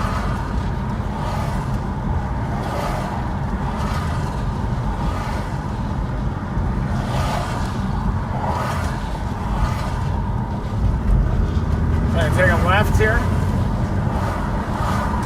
towards Simpsonville, 5 miles from me. Yeah, hopefully we'll get a visual of that dense rain shaft. Oh, and there's an accident right here. Great. Oh my God. Big accident. Not good.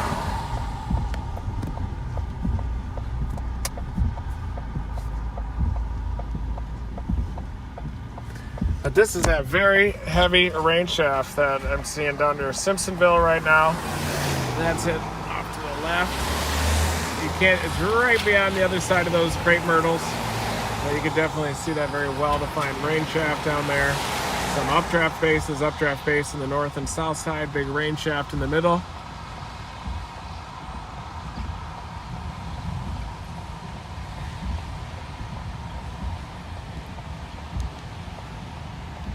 Base, rain shaft in the middle. And that's exactly what we are looking at right here with that radar imagery. Upside down, excuse me. Boom, there it is. Big lightning too on that as it's intensifying down near Simpsonville right now. So we're gonna drop down to sample that core. There it is right there. There you can see the base, rain shaft right in the middle. Pretty dense as well, that rain shaft. Just have to wait until we get the green arrow.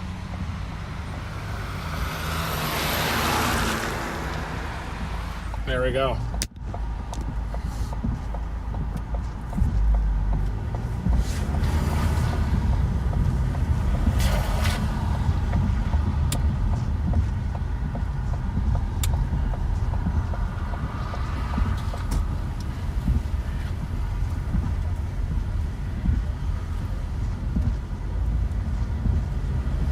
So what happens when you get this ponding on the roadways, a little bit of puddling,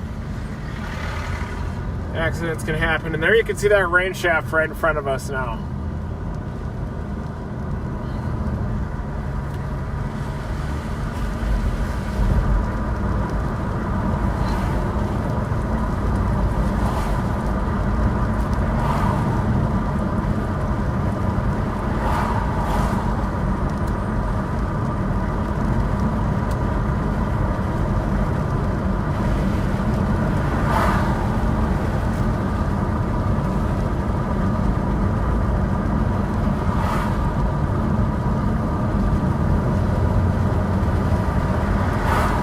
Yeah, look at that updraft face off to the right of the rain shaft.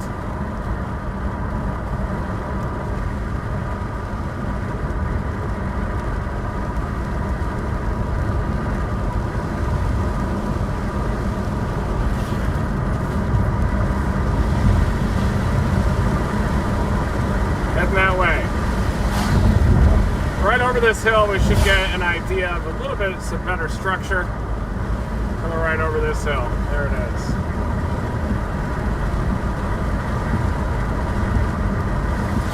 You even have some structure on the right side of it. A little bit of a base. Look at that.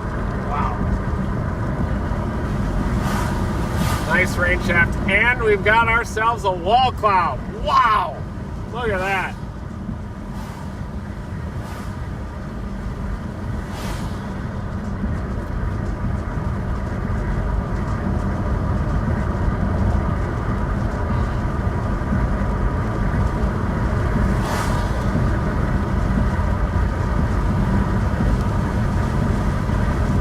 Yep, definitely is. Does have some structure to it. I'm going to get a little closer to it and maybe get the bird in the air up here. Document some of this structure on this storm.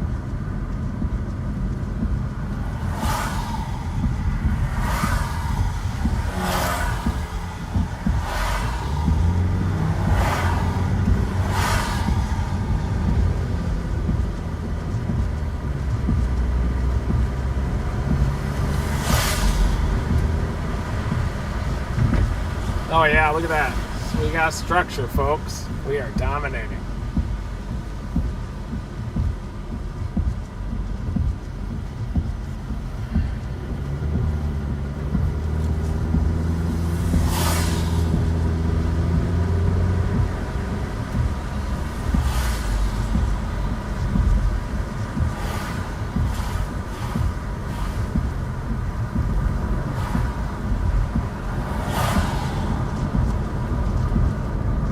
See that little wall cloud up there? Nice. It's a transient one, not rotating, of course, but it's there. Look at that thing. Tilted up. Air mass thunderstorm structure. Nice and moist. Towards Simpsonville. That's just to the south of Simpsonville. Quite a bit of lightning as well in that storm now.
cut tag.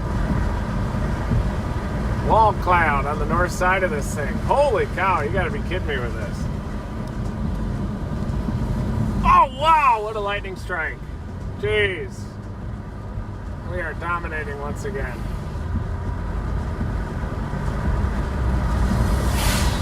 As I get a little bit closer to this storm, I'm probably gonna launch the bird. I want to try to get some lightning strikes. Get a better look at this rain shaft too.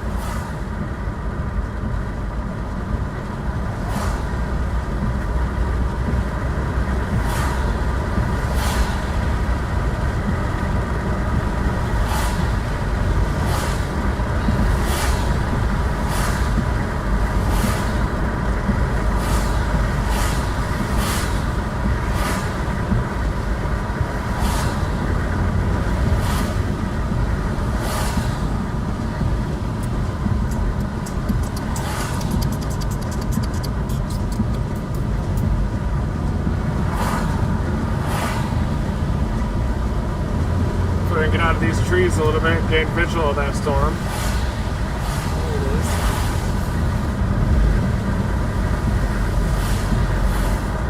is. Even these air mass thunderstorms can have some transient structure with them.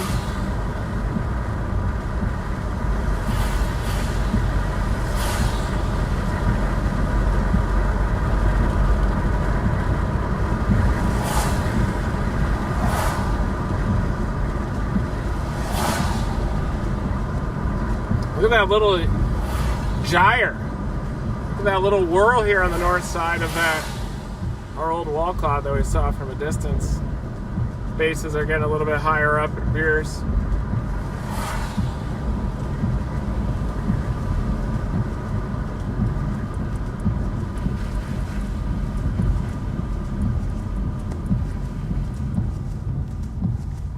Transient structure, that's the word of the day.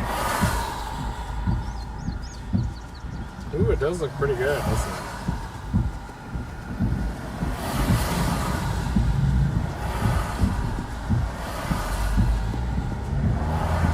May need to head down to a gray cord on this one.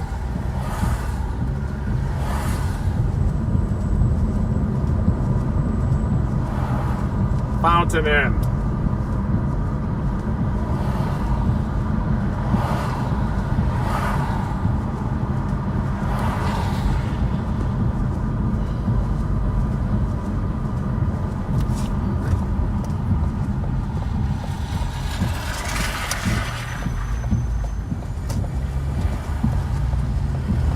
Alright, I'm going to try to barrel into this storm. Oh, what a bolt behind me. Holy cow.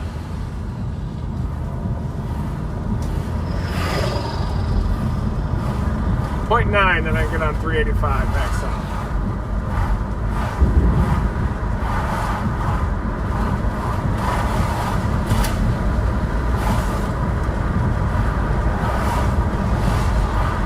How does that look with that new frame rate adjustment? It seems like there's a bug within the app that wasn't allowing the frame rate to adjust. Hopefully that's going to fix it and allow things to go up a little bit.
little bit of that wall cloud left, so we're going to punch into this storm.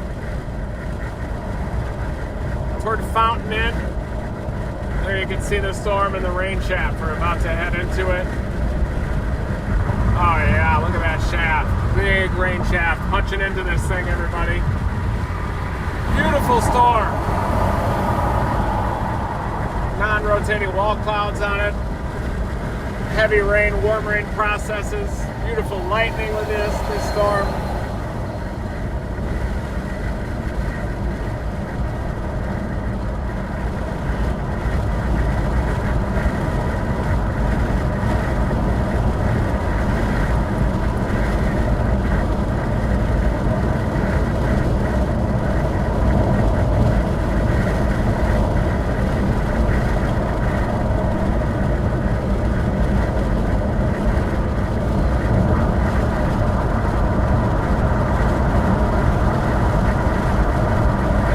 Big time rain shaft right in front of us. Big lightning happening. Dominating.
Here we go, coming into the rain shaft.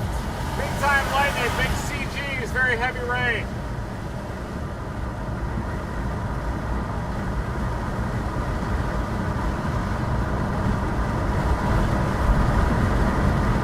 Wind bags, rain bags. It would take a mesoscale miracle for us to get a tornado, but excessive rainfall, flash flooding, a bit more likely than tornadoes. Head right into this rain shaft here. Energized storm, a lot of lightning as well. Here we go. Where are my dogs at? Where are my dogs at?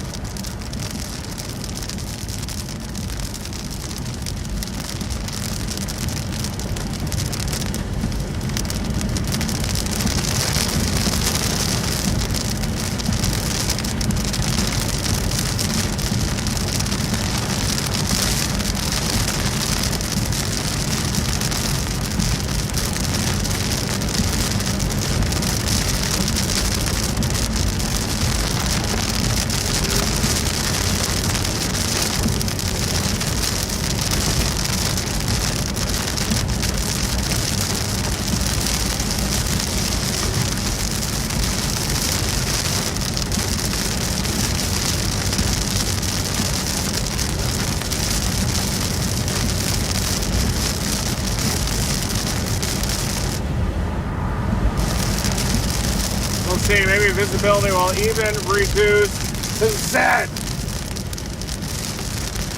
visibility has reduced to Z.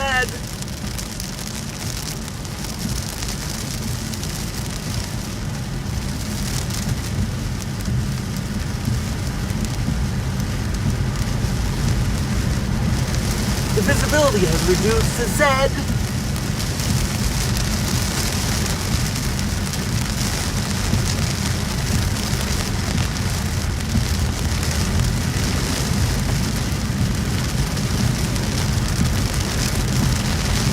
The visibility has reduced to Z.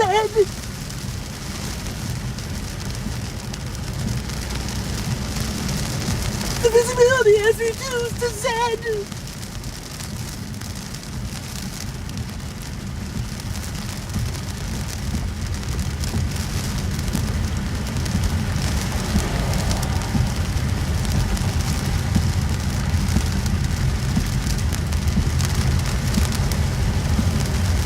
I tried a few of those adjustable frame rate operations, the logarithmic one and even the stepwise one in the other, and it definitely is not adjusting the frame rate at all. It keeps that at 30, and then I think when we get low signal, it just drops the bit rate so low that it can't even power through anymore, I think.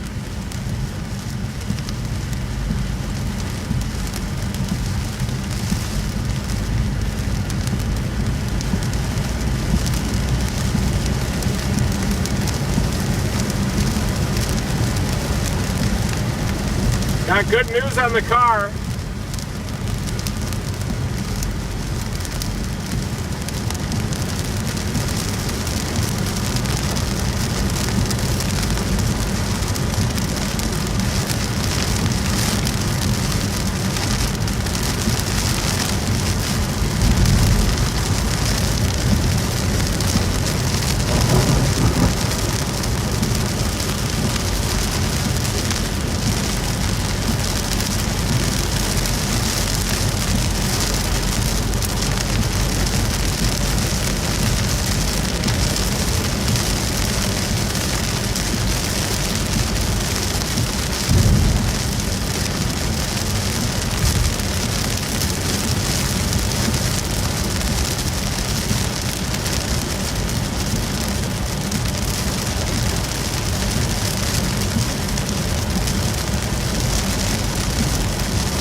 There's the storm.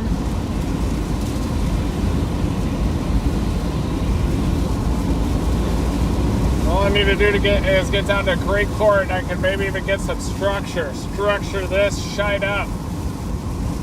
Great Court.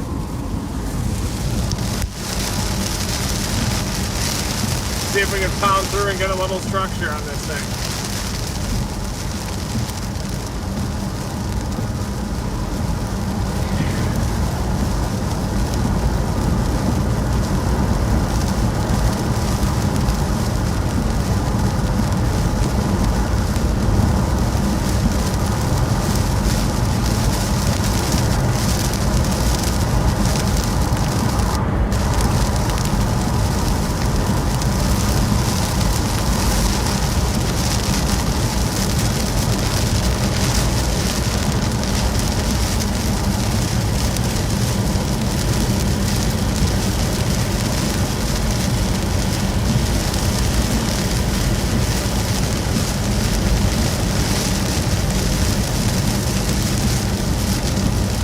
There's the structure in front of us, probably an outflow boundary, possibly a base. See what we can see on this.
front of this outflow boundary, I'm going to turn back around and get the bird in the air. About to come underneath it. This is the outflow boundary. Yeah, this storm has tried to collapse a little bit. Might even have a bit of a shelf cloud on the front edge. See if we can get in front of it. Heavier rain shaft off to the right.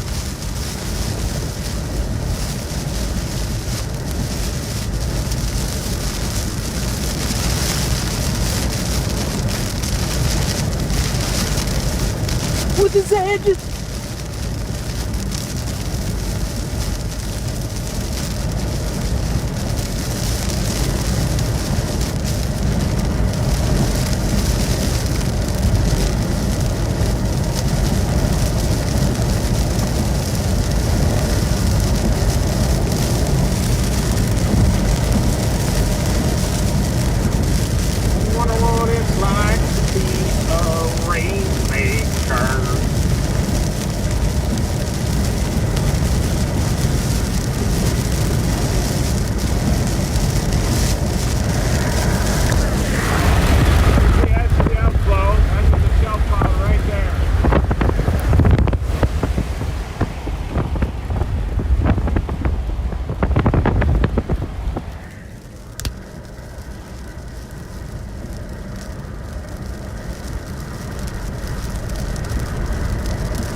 The storm now, as you can see. There you can see my GPS position just a little bit out in front of the storm. I'm going to get to Gray Court and try to launch the drone and see if I can get some structure on this, maybe a shelf cloud on this storm. Who knows, maybe it'll even be severe if that wet microburst, if that rain shaft is able to collapse, evaporationally cool, hit the ground and then spread out.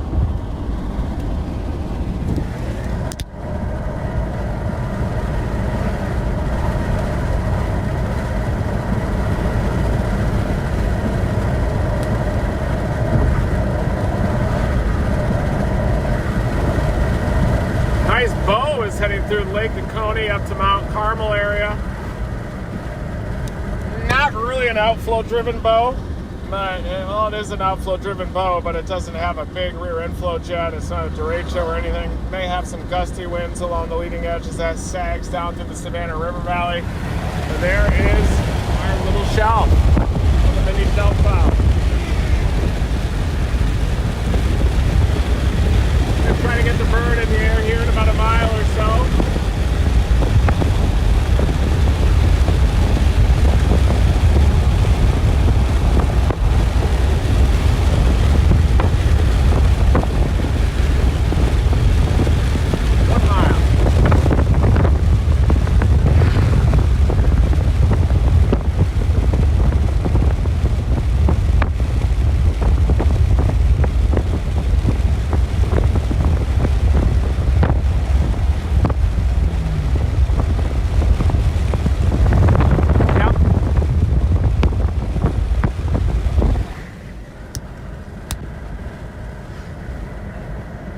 Does look pretty good, so I'll pull over and try to shoot this rain bag deal.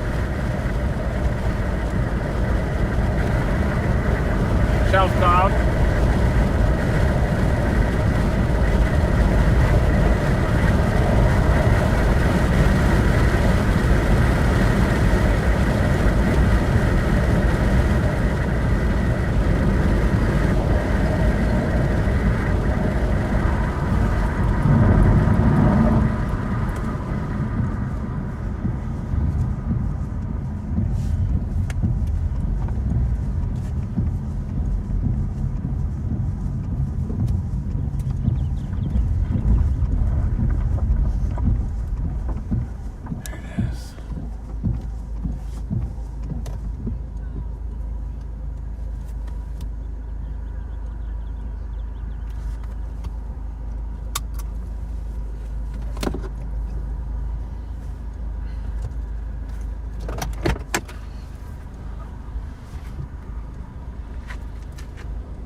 Just another mega shelf. That's all, folks. That's it. Just another mega shelf up here. Oh, look at that. So then talking about collapsing storm. Basically, the rain shaft on the other side of this collapses, sends out outflow boundaries, often in all different directions. A little bit down shear here. I mean, there's not very much shear, but there is a little bit. And that has created this shelf cloud feature. Rain core continues to dump out. I'm well south of Greenville. I'm near the Simpsonville, or south of Simpsonville as well, down near Gray Court. South of Fountain Hill as well.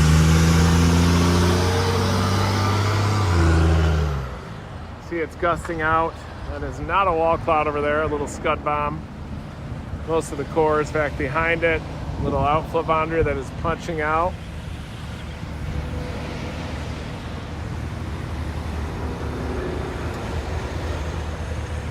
There's the edge of the shelf too. Superimpose a haboob behind that, and that's some dust, and you get a haboob.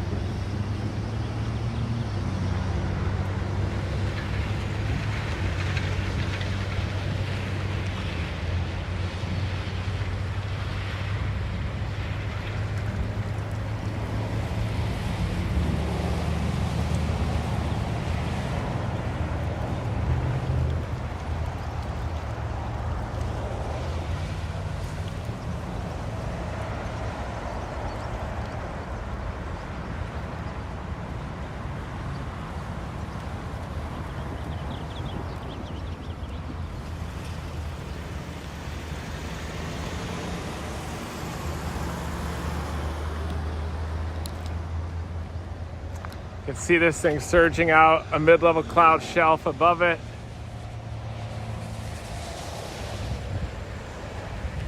A little shelf cloud bulging out over there. Scud tag just missed that cloud to ground lightning strike. But definitely this thing. I'm Storm Chaser Reed Timmer looking off to the north at the shelf cloud ejection. Call it a shelf cloud outflow boundary, whatever. But really what the shelf is referring to is just above that kind of mid-level cloud deck. You get one striation shelf underneath it. You can still see that this thing is producing lightning. I think most of the lightning that's getting produced is on the back side of this storm right now. So it is definitely producing, though, a lot of lightning. And we're starting to get some rain now as this little outflow boundary is starting to surge off to the south. Some moderate rain to the north of it. Little shelf cloud expansion to outflow boundary. Boy, really calm air just ahead of it. Blob in the northern Gulf of Mexico has petered a little bit. And now that we have a good signal, I do want to show you the video from my friend Andrew Messersmith. Great golfer, good violin player as well. Student at OU, I believe a senior this year.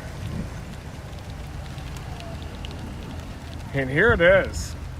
And he almost got a tornado downstate South Carolina today. Look at that. You got the inflow band on the north. You've got the RFD bulge. You've got a funnel right there. And you can follow him at Andrew Messersmith Chasing on YouTube. MESSERSMITH. Look at that.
little bit toward the west to give you a better angle at that shelf, which is really dying out, not as much.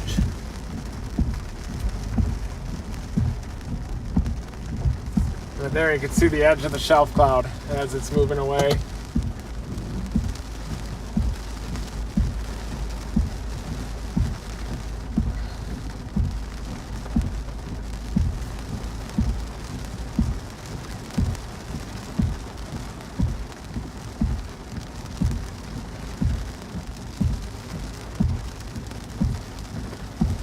Look at our storm collapse out. See how it collapsed and then it sent out that outflow boundary? We got it on the south side of Greenville up near Simpsonville when it looked a lot more robust, higher reflectivity. And then look at that thing just collapse and then ship out that outflow boundary down to Gray Court. That's where I'm located right now. Thought it was maybe going to reinvigorate and potentially become a more dominant storm there. But the convective allowing models have definitely picked up on these storms translating downstream and not parking over the same area very long, which would result in more excessive rainfall.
All right, we're gonna punch right back into this core.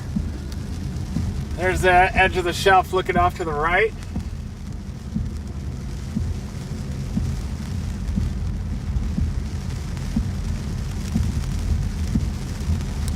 Pretty well defined. And this is just a classic case of an air mass thunderstorm growing up to the tropopause, putting out some rain, and then collapsing and shipping out outflow boundaries.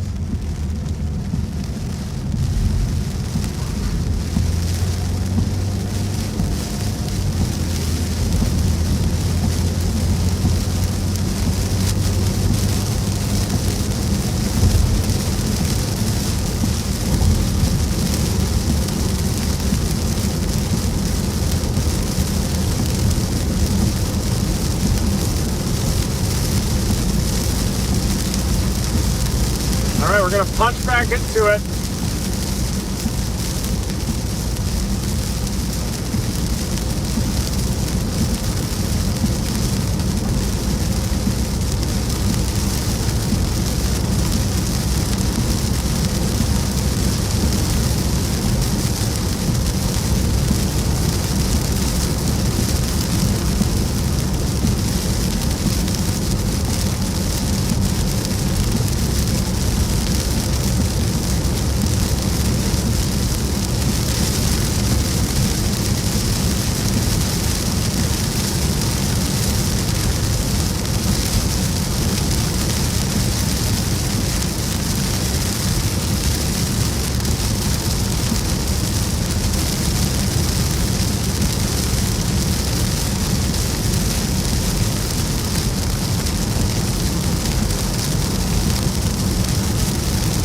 Alrighty, here.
We're back. A little bit worried that the resolution got botched. Let's see if I did that. Well, looks like it's pretty good. Thank you everybody for joining me for this live stream. We're chasing a low-end severe weather threat, but there is a potential of some excessive rainfall if these storms can train over the same areas. That's going to be key. High precipitable water values out here, above about 1.5 inches, approaching 2 inches, especially downstate. Slight risk for flooding that has been issued by the Weather Prediction Center all the way up here. And that was realized last night with some life-threatening flash flooding. One above Gatlinburg and the other one in southern West Virginia. Pilgrim Point out there is one of the towns.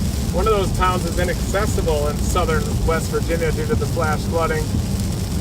Houses moved off foundations, transported hundreds of yards. Some houses completely gone, just foundations left right next to the creek. So really bad flooding events that happened overnight last night.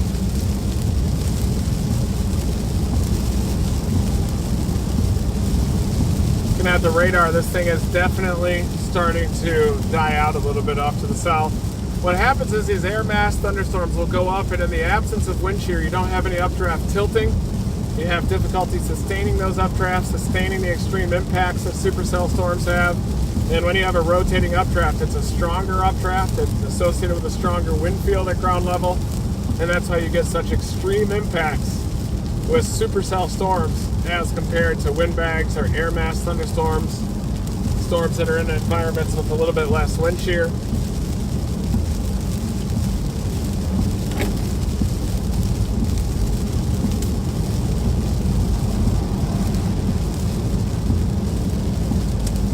And what happened last night is that front and the severe storms associated with it were approaching the western slope of the Appalachians.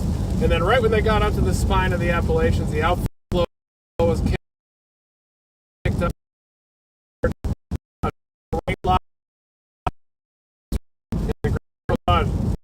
A flood traveling in inundated some communities down below. Some vehicles that were transported up into trees. There was a worse flood in southern West Virginia. That was the worst flood probably of the night, but potentially even a more dangerous flood there above Gatlinburg. If you're camping along those streets, you just have no chance. You're done. Some bikers in their Lance Armstrong outfits over there, battling the rain. Definitely looks like their after-work bike session got disrupted by some of the heavy rain out here.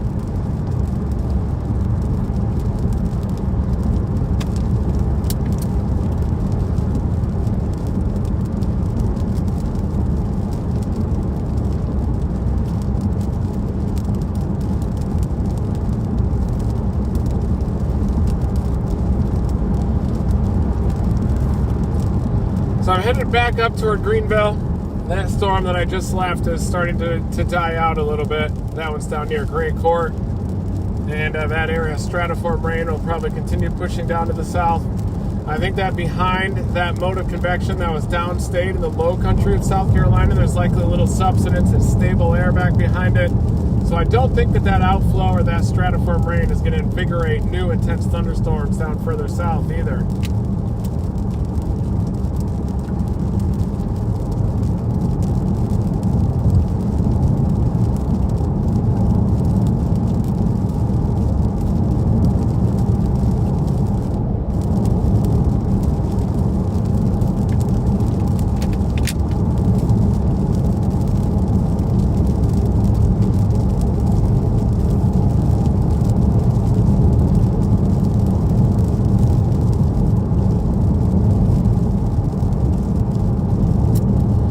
It does sound like we figured out the issue with the Larix app. Sounds like they were rolling out an update and that there is actually a bug in the system that's not adjusting the frame rate. So when you saw all that gray screen and everything, the whole live stream up to West Virginia and back, and that big microburst that downed all those trees to the north of Greenville, it sounds like all of those storms, all of that streaming was because the frame rate was not adjusting, and that gave us the gray screen, unfortunately. So that is frustrating. Definitely very frustrating. But what can you do? Except improvise and learn, and then not make those same mistakes again, but just continue to be dominating.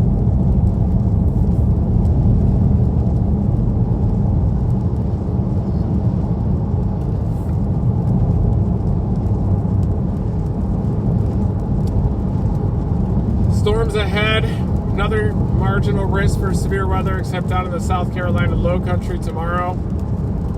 Some monsoon threat that's going to ramp up toward the weekend, Friday and Saturday, across portions of Colorado.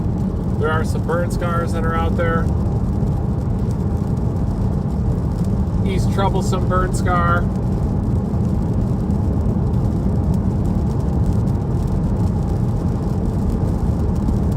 Cal wood fire. I covered that fire, actually tried to intercept that thing to the north of Boulder. And Cameron Peak fire, the one way off to the north that has already, the Poudre Canyon there has already had a bunch of life-threatening, even deadly flash floods over the last year since that fire. That one last year at about this time also happened, a deadly flash flood out there in Colorado.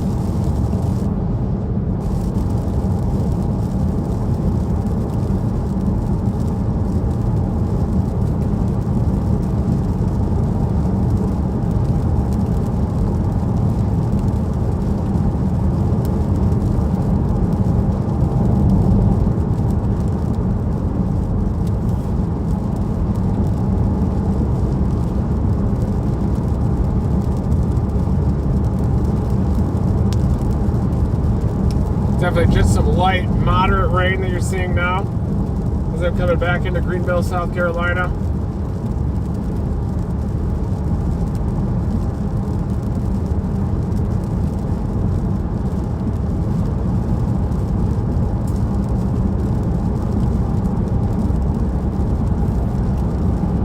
And that blob down in the northern Gulf of Mexico, the National Hurricane Center has reduced that to 0%. There's also some convection around Charlotte, North Carolina, too. Some strong storms. No severe thunderstorm warnings up there near Charlotte. The only severe thunderstorm warning was out near Walhalla, South Carolina, in the far western part of the state. That's what prompted this live stream, caused me to go mobile and to intercept.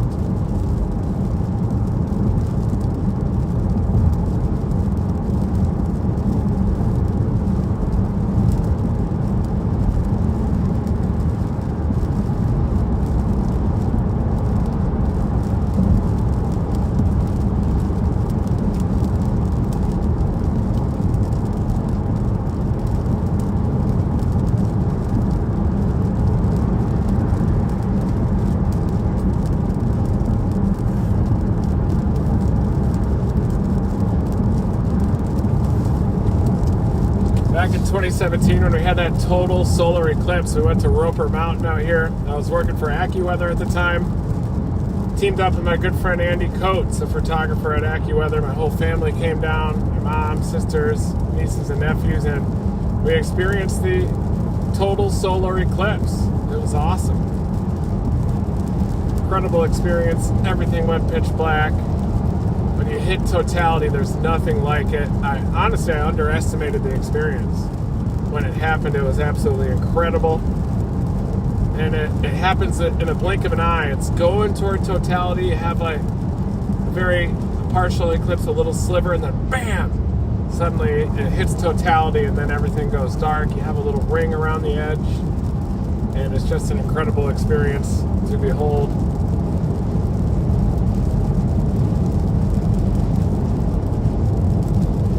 Really lucky to have experienced that. And there's another one coming up in 2024. So I'm sure we'll have like 5,000 live streamers out there all dominating that eclipse. Maybe we'll ride it on a boat at Lake Erie or something. Ride it out there. I think Dallas up to Cleveland, Detroit. That's kind of the swath of totality. But boy, I would not mess around with those total solar eclipses. They're the real deal experience, something you've got to try to experience. And now I'm watching that area of convection just southeast of Charlotte that is starting to intensify. That one looks pretty interesting. Band of heavy rain. Wouldn't be surprised if that goes severe as well. Could easily go severe.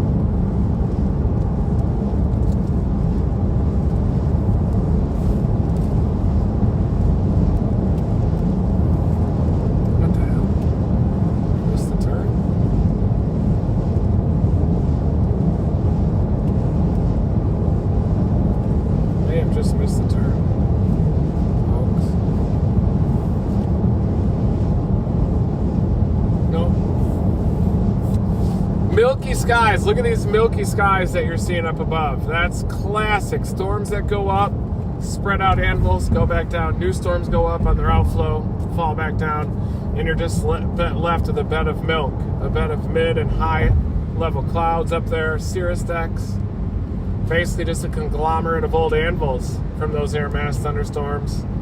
Just a belt of high clouds up there, milky skies above.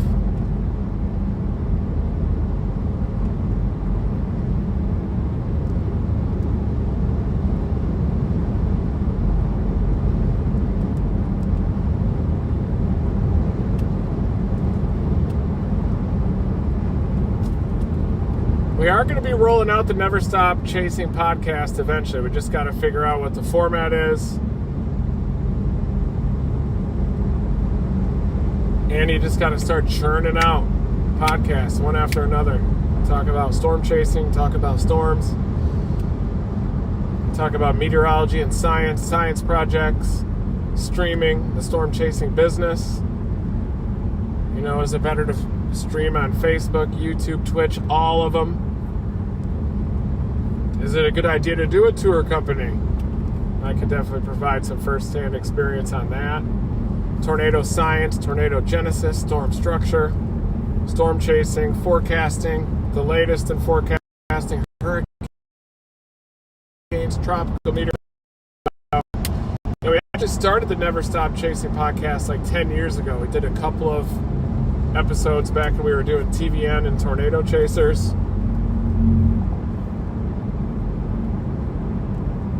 Started doing weather briefings back then too. That's when we were using Wirecast and a way to kind of make our own graphics. The problem with Wirecast used in a mobile sense is that it doesn't adjust frame rate or bit rate or any of those properties with the video.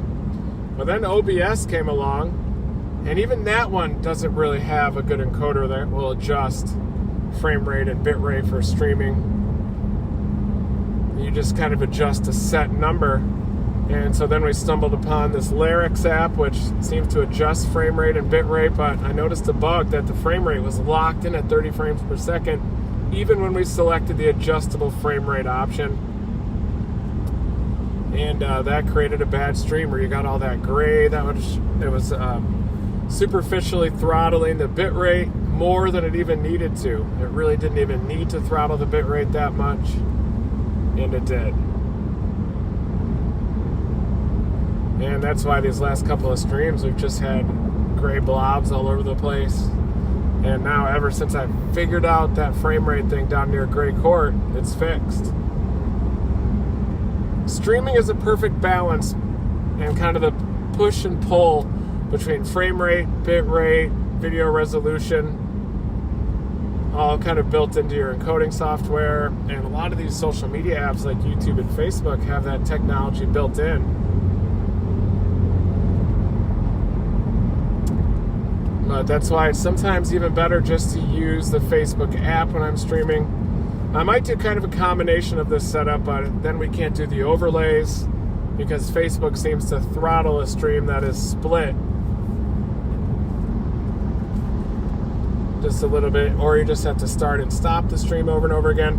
We've also gotten a lot of these copyright flags from windshield wipers and other things that are happening on the Facebook stream.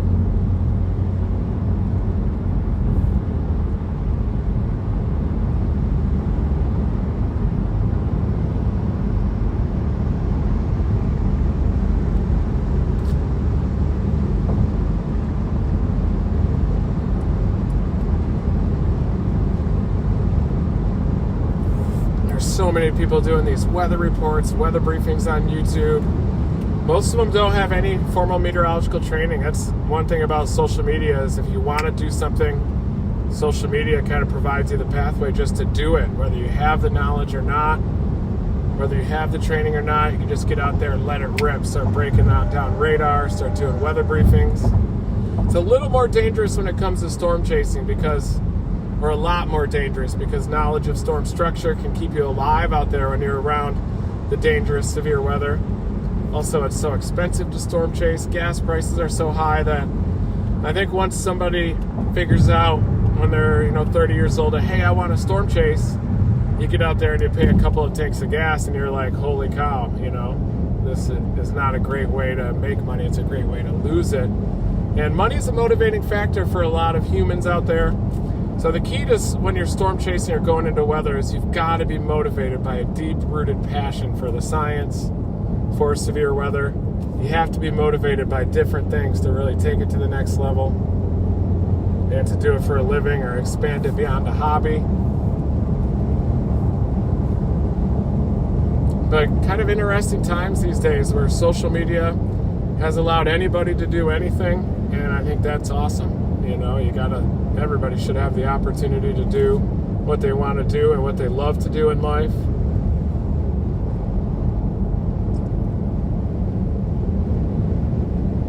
Starting to get some clearing on the horizon up there across the higher terrain. I'm wondering if there's going to be another round of severe storms with flash flooding potential that comes through tonight across the higher terrain. Blue Ridge Escarpment up across the higher terrain. I don't think there is. I think that this band is going to be it. And then I think that the marginal risk and the threat of severe weather and flooding is going to settle down into the South Carolina low country through this evening.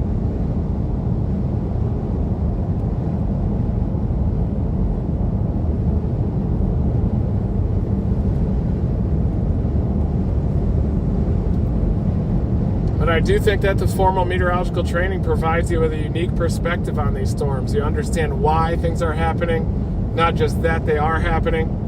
Kind of gives you that toolbox to break down radar, to forecast. You can get your process going to respect the forecast process, whether you take a top-down approach or whether you're looking at the shape of the upper level systems. And experience also plays a role into that because you start to recognize certain patterns that repeat themselves, like the shape of upper level troughs when they eject, or the importance of low-level wind shear over instability, or things like that.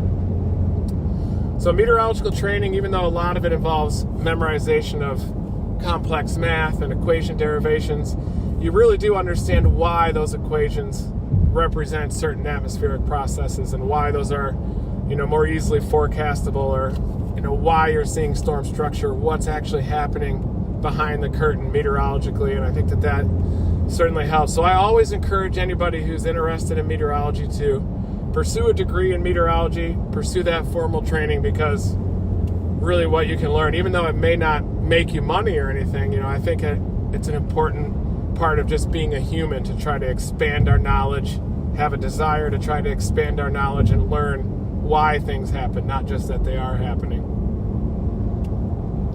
Oh, look at that Blue Ridge Mountains off in the distance. You can definitely see why they're called the Blue Ridge Mountains. Look at that. The escarpment up there in the distance. Beautiful. One of the more beautiful places of anywhere that I've been up here in the southern Appalachians, and you get a lot of crazy weather down here. Big flash floods. Really working hard to try to intercept one of those debris flows or flash floods in the southern Appalachians in general. Eastern U.S. I've chased a lot of debris plugs, largely thanks to my friend David Rankin, the flash flood guru, who is now trying to identify asteroids that are a potential threat to Earth, doing the very important work up there.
severe, but if these are going to be able to cluster together, you have to wonder if there's going to be some training of those storms. But right now, you've basically got a cluster of strong storms around Charlotte.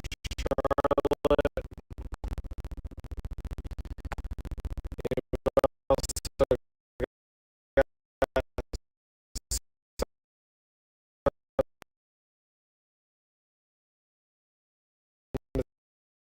the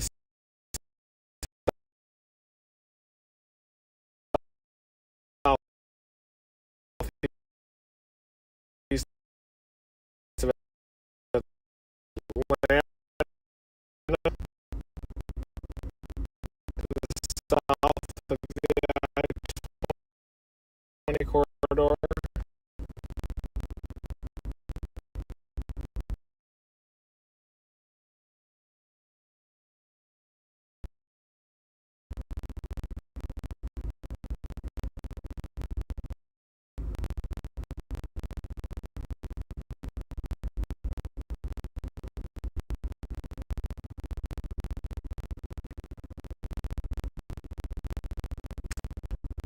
That's 85 right there.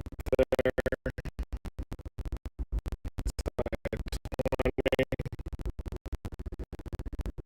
That's where you can find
this works. It seems like when I keep that frame rate. Hey. How's it going? Cool. Just came out to say hi. Very nice. That's cool.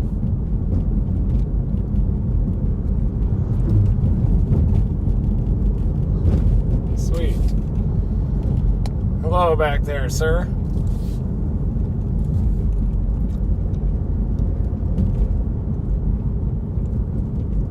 Did we just lose signal a second ago? Or was it a while ago when it happened?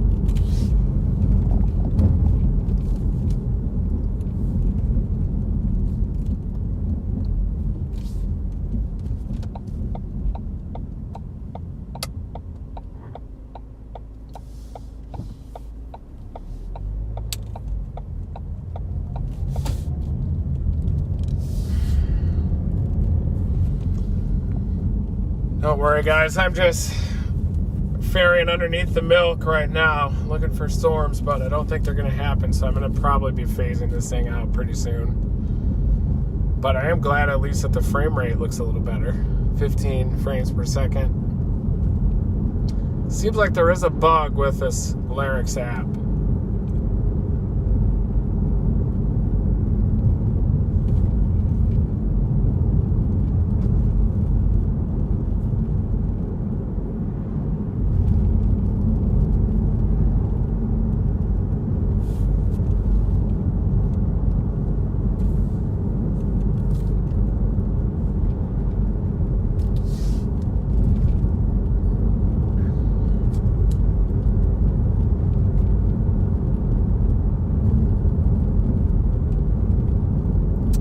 Even starting to get a little bit of sun showing through the milk.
Yeah, that could be it.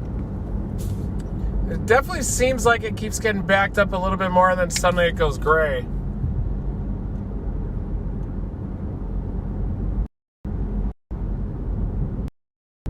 Yeah, they're starting to flare up around Charlotte.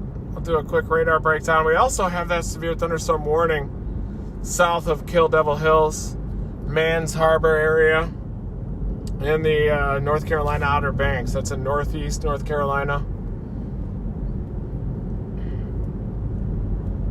I'm wondering still if there's going to be another round coming off the mountains, but another storm trying to organize out near Jonesville, South Carolina.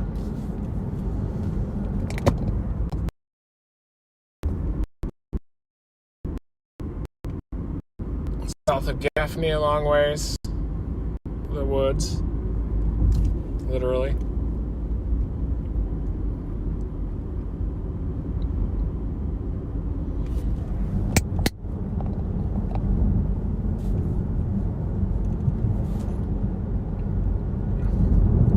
It's from the same mode that we've just been chasing.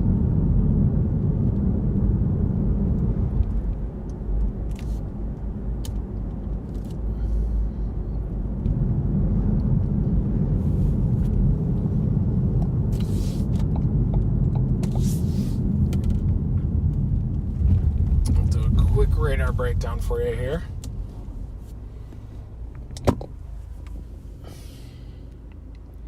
Yeah, mostly stratiform rain. Our old storm was down in that area and it died and collapsed. And this storm off to the east now is starting to intensify near Jonesville and Union. Even looks like a bit of a transient supercell structure peeling off a left split up through Jonesville, northwest of Union. That thing's trying to turn a little bit right. Definitely a lot of storms flaring up around Charlotte, northwest of Charlotte. Maybe there's going to be some training of storms and could even be some excessive rainfall around here somewhere. Everything has been moving in and out quite routinely so far.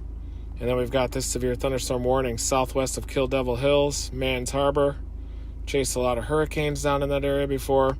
And it's mainly for this storm back behind, but you've got a couple of these little transient supercell structures that have also developed out near the North Carolina Outer Banks, northeastern North Carolina. Well, right now, that is the only severe thunderstorm warning in this area. I wonder if that transient supercell structure there, well to the east of Greenville, out near Jonesville area, if that thing could intensify. It does have rotation, too. Look at that. It does have a circulation there, northwest of Union, southwest of Jonesville. There is a relatively broad rotation, but it is pulling an inflow around the north side. Look at that.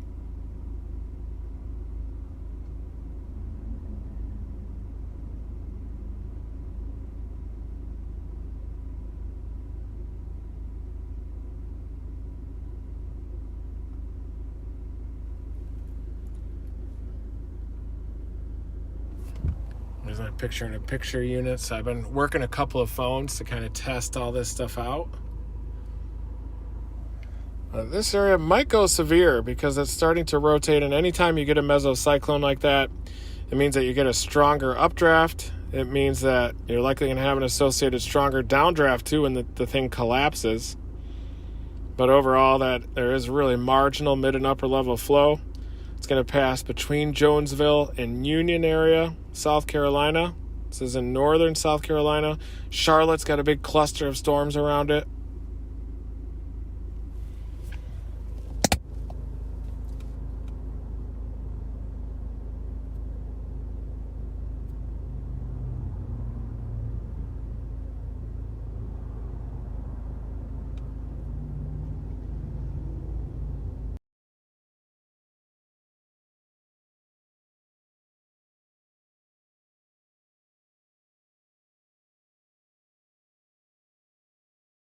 Their phone on this one. Kind of a way to manually get around and changing phones, changing carriers. So let's see if this one will work.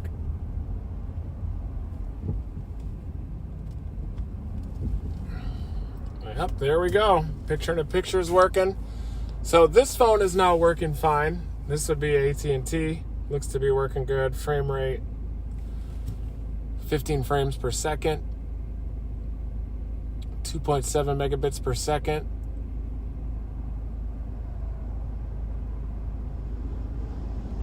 It's working pretty good.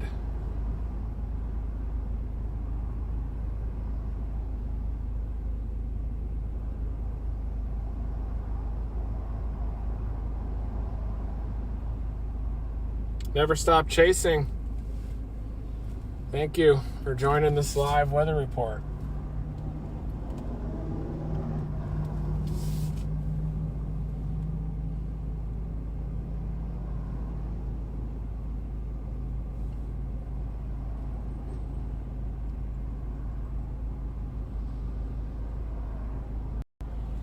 Look what has happened offshore of Louisiana, nothing. We've had a lot of the blobs of convection that lead to the formation of tropical cyclones is dissipating. So you do have some stratiform rain out there, some blobs of convection into central and southern Mississippi back into northeast Louisiana.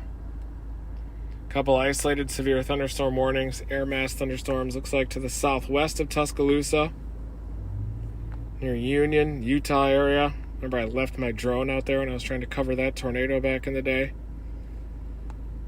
Maybe a transient supercell structure down near Uniontown that's trying to peel off a little left split in Alabama, south of Greensboro. Pumping out some heavy rain there. Severe thunderstorm to the south of Hoover. Looks like it might have already collapsed. Probably some kind of a microburst with this one. Look at that, right in the middle. Definitely collapsing, losing the reflectivity quite rapidly. Southeast of downtown Birmingham. It doesn't look like we're going to get our flash flood today, which is a good thing. Most of those happen, it seems like, a lot of times with these tropical systems, but also when you get a front coming in from the west, and then that encourages the formation of terrain lock storms anchoring onto the terrain from the west. Hopefully we're not getting another one up there. Northeast of Johnson City, southwest of Marion. Looks like everything is translating. That could easily just lock, though, right on the spine of the Appalachians and then potentially produce a life-threatening flash flood.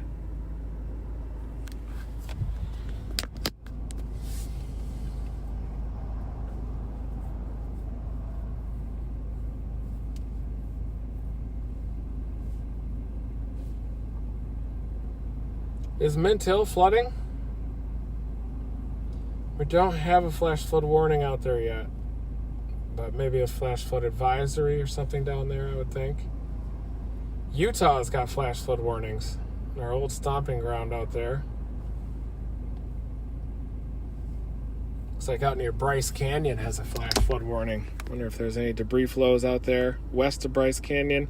I believe Bryce Canyon is down in this area, outside, just outside of Bryce Canyon City.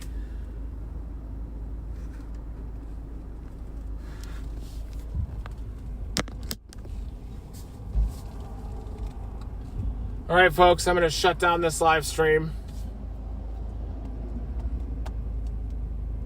At least we got a couple of storms, got some structure with these air mass thunderstorms. You got to get lucky with these air mass storms a bit.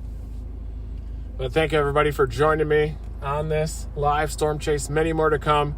We're definitely trying to hash out some of the technology with live streaming so I can bring you this real IRL experience as we're coming into hurricane season, deploying our sensors and our science. So definitely hit that notification bell if you want to watch Chasing Big Time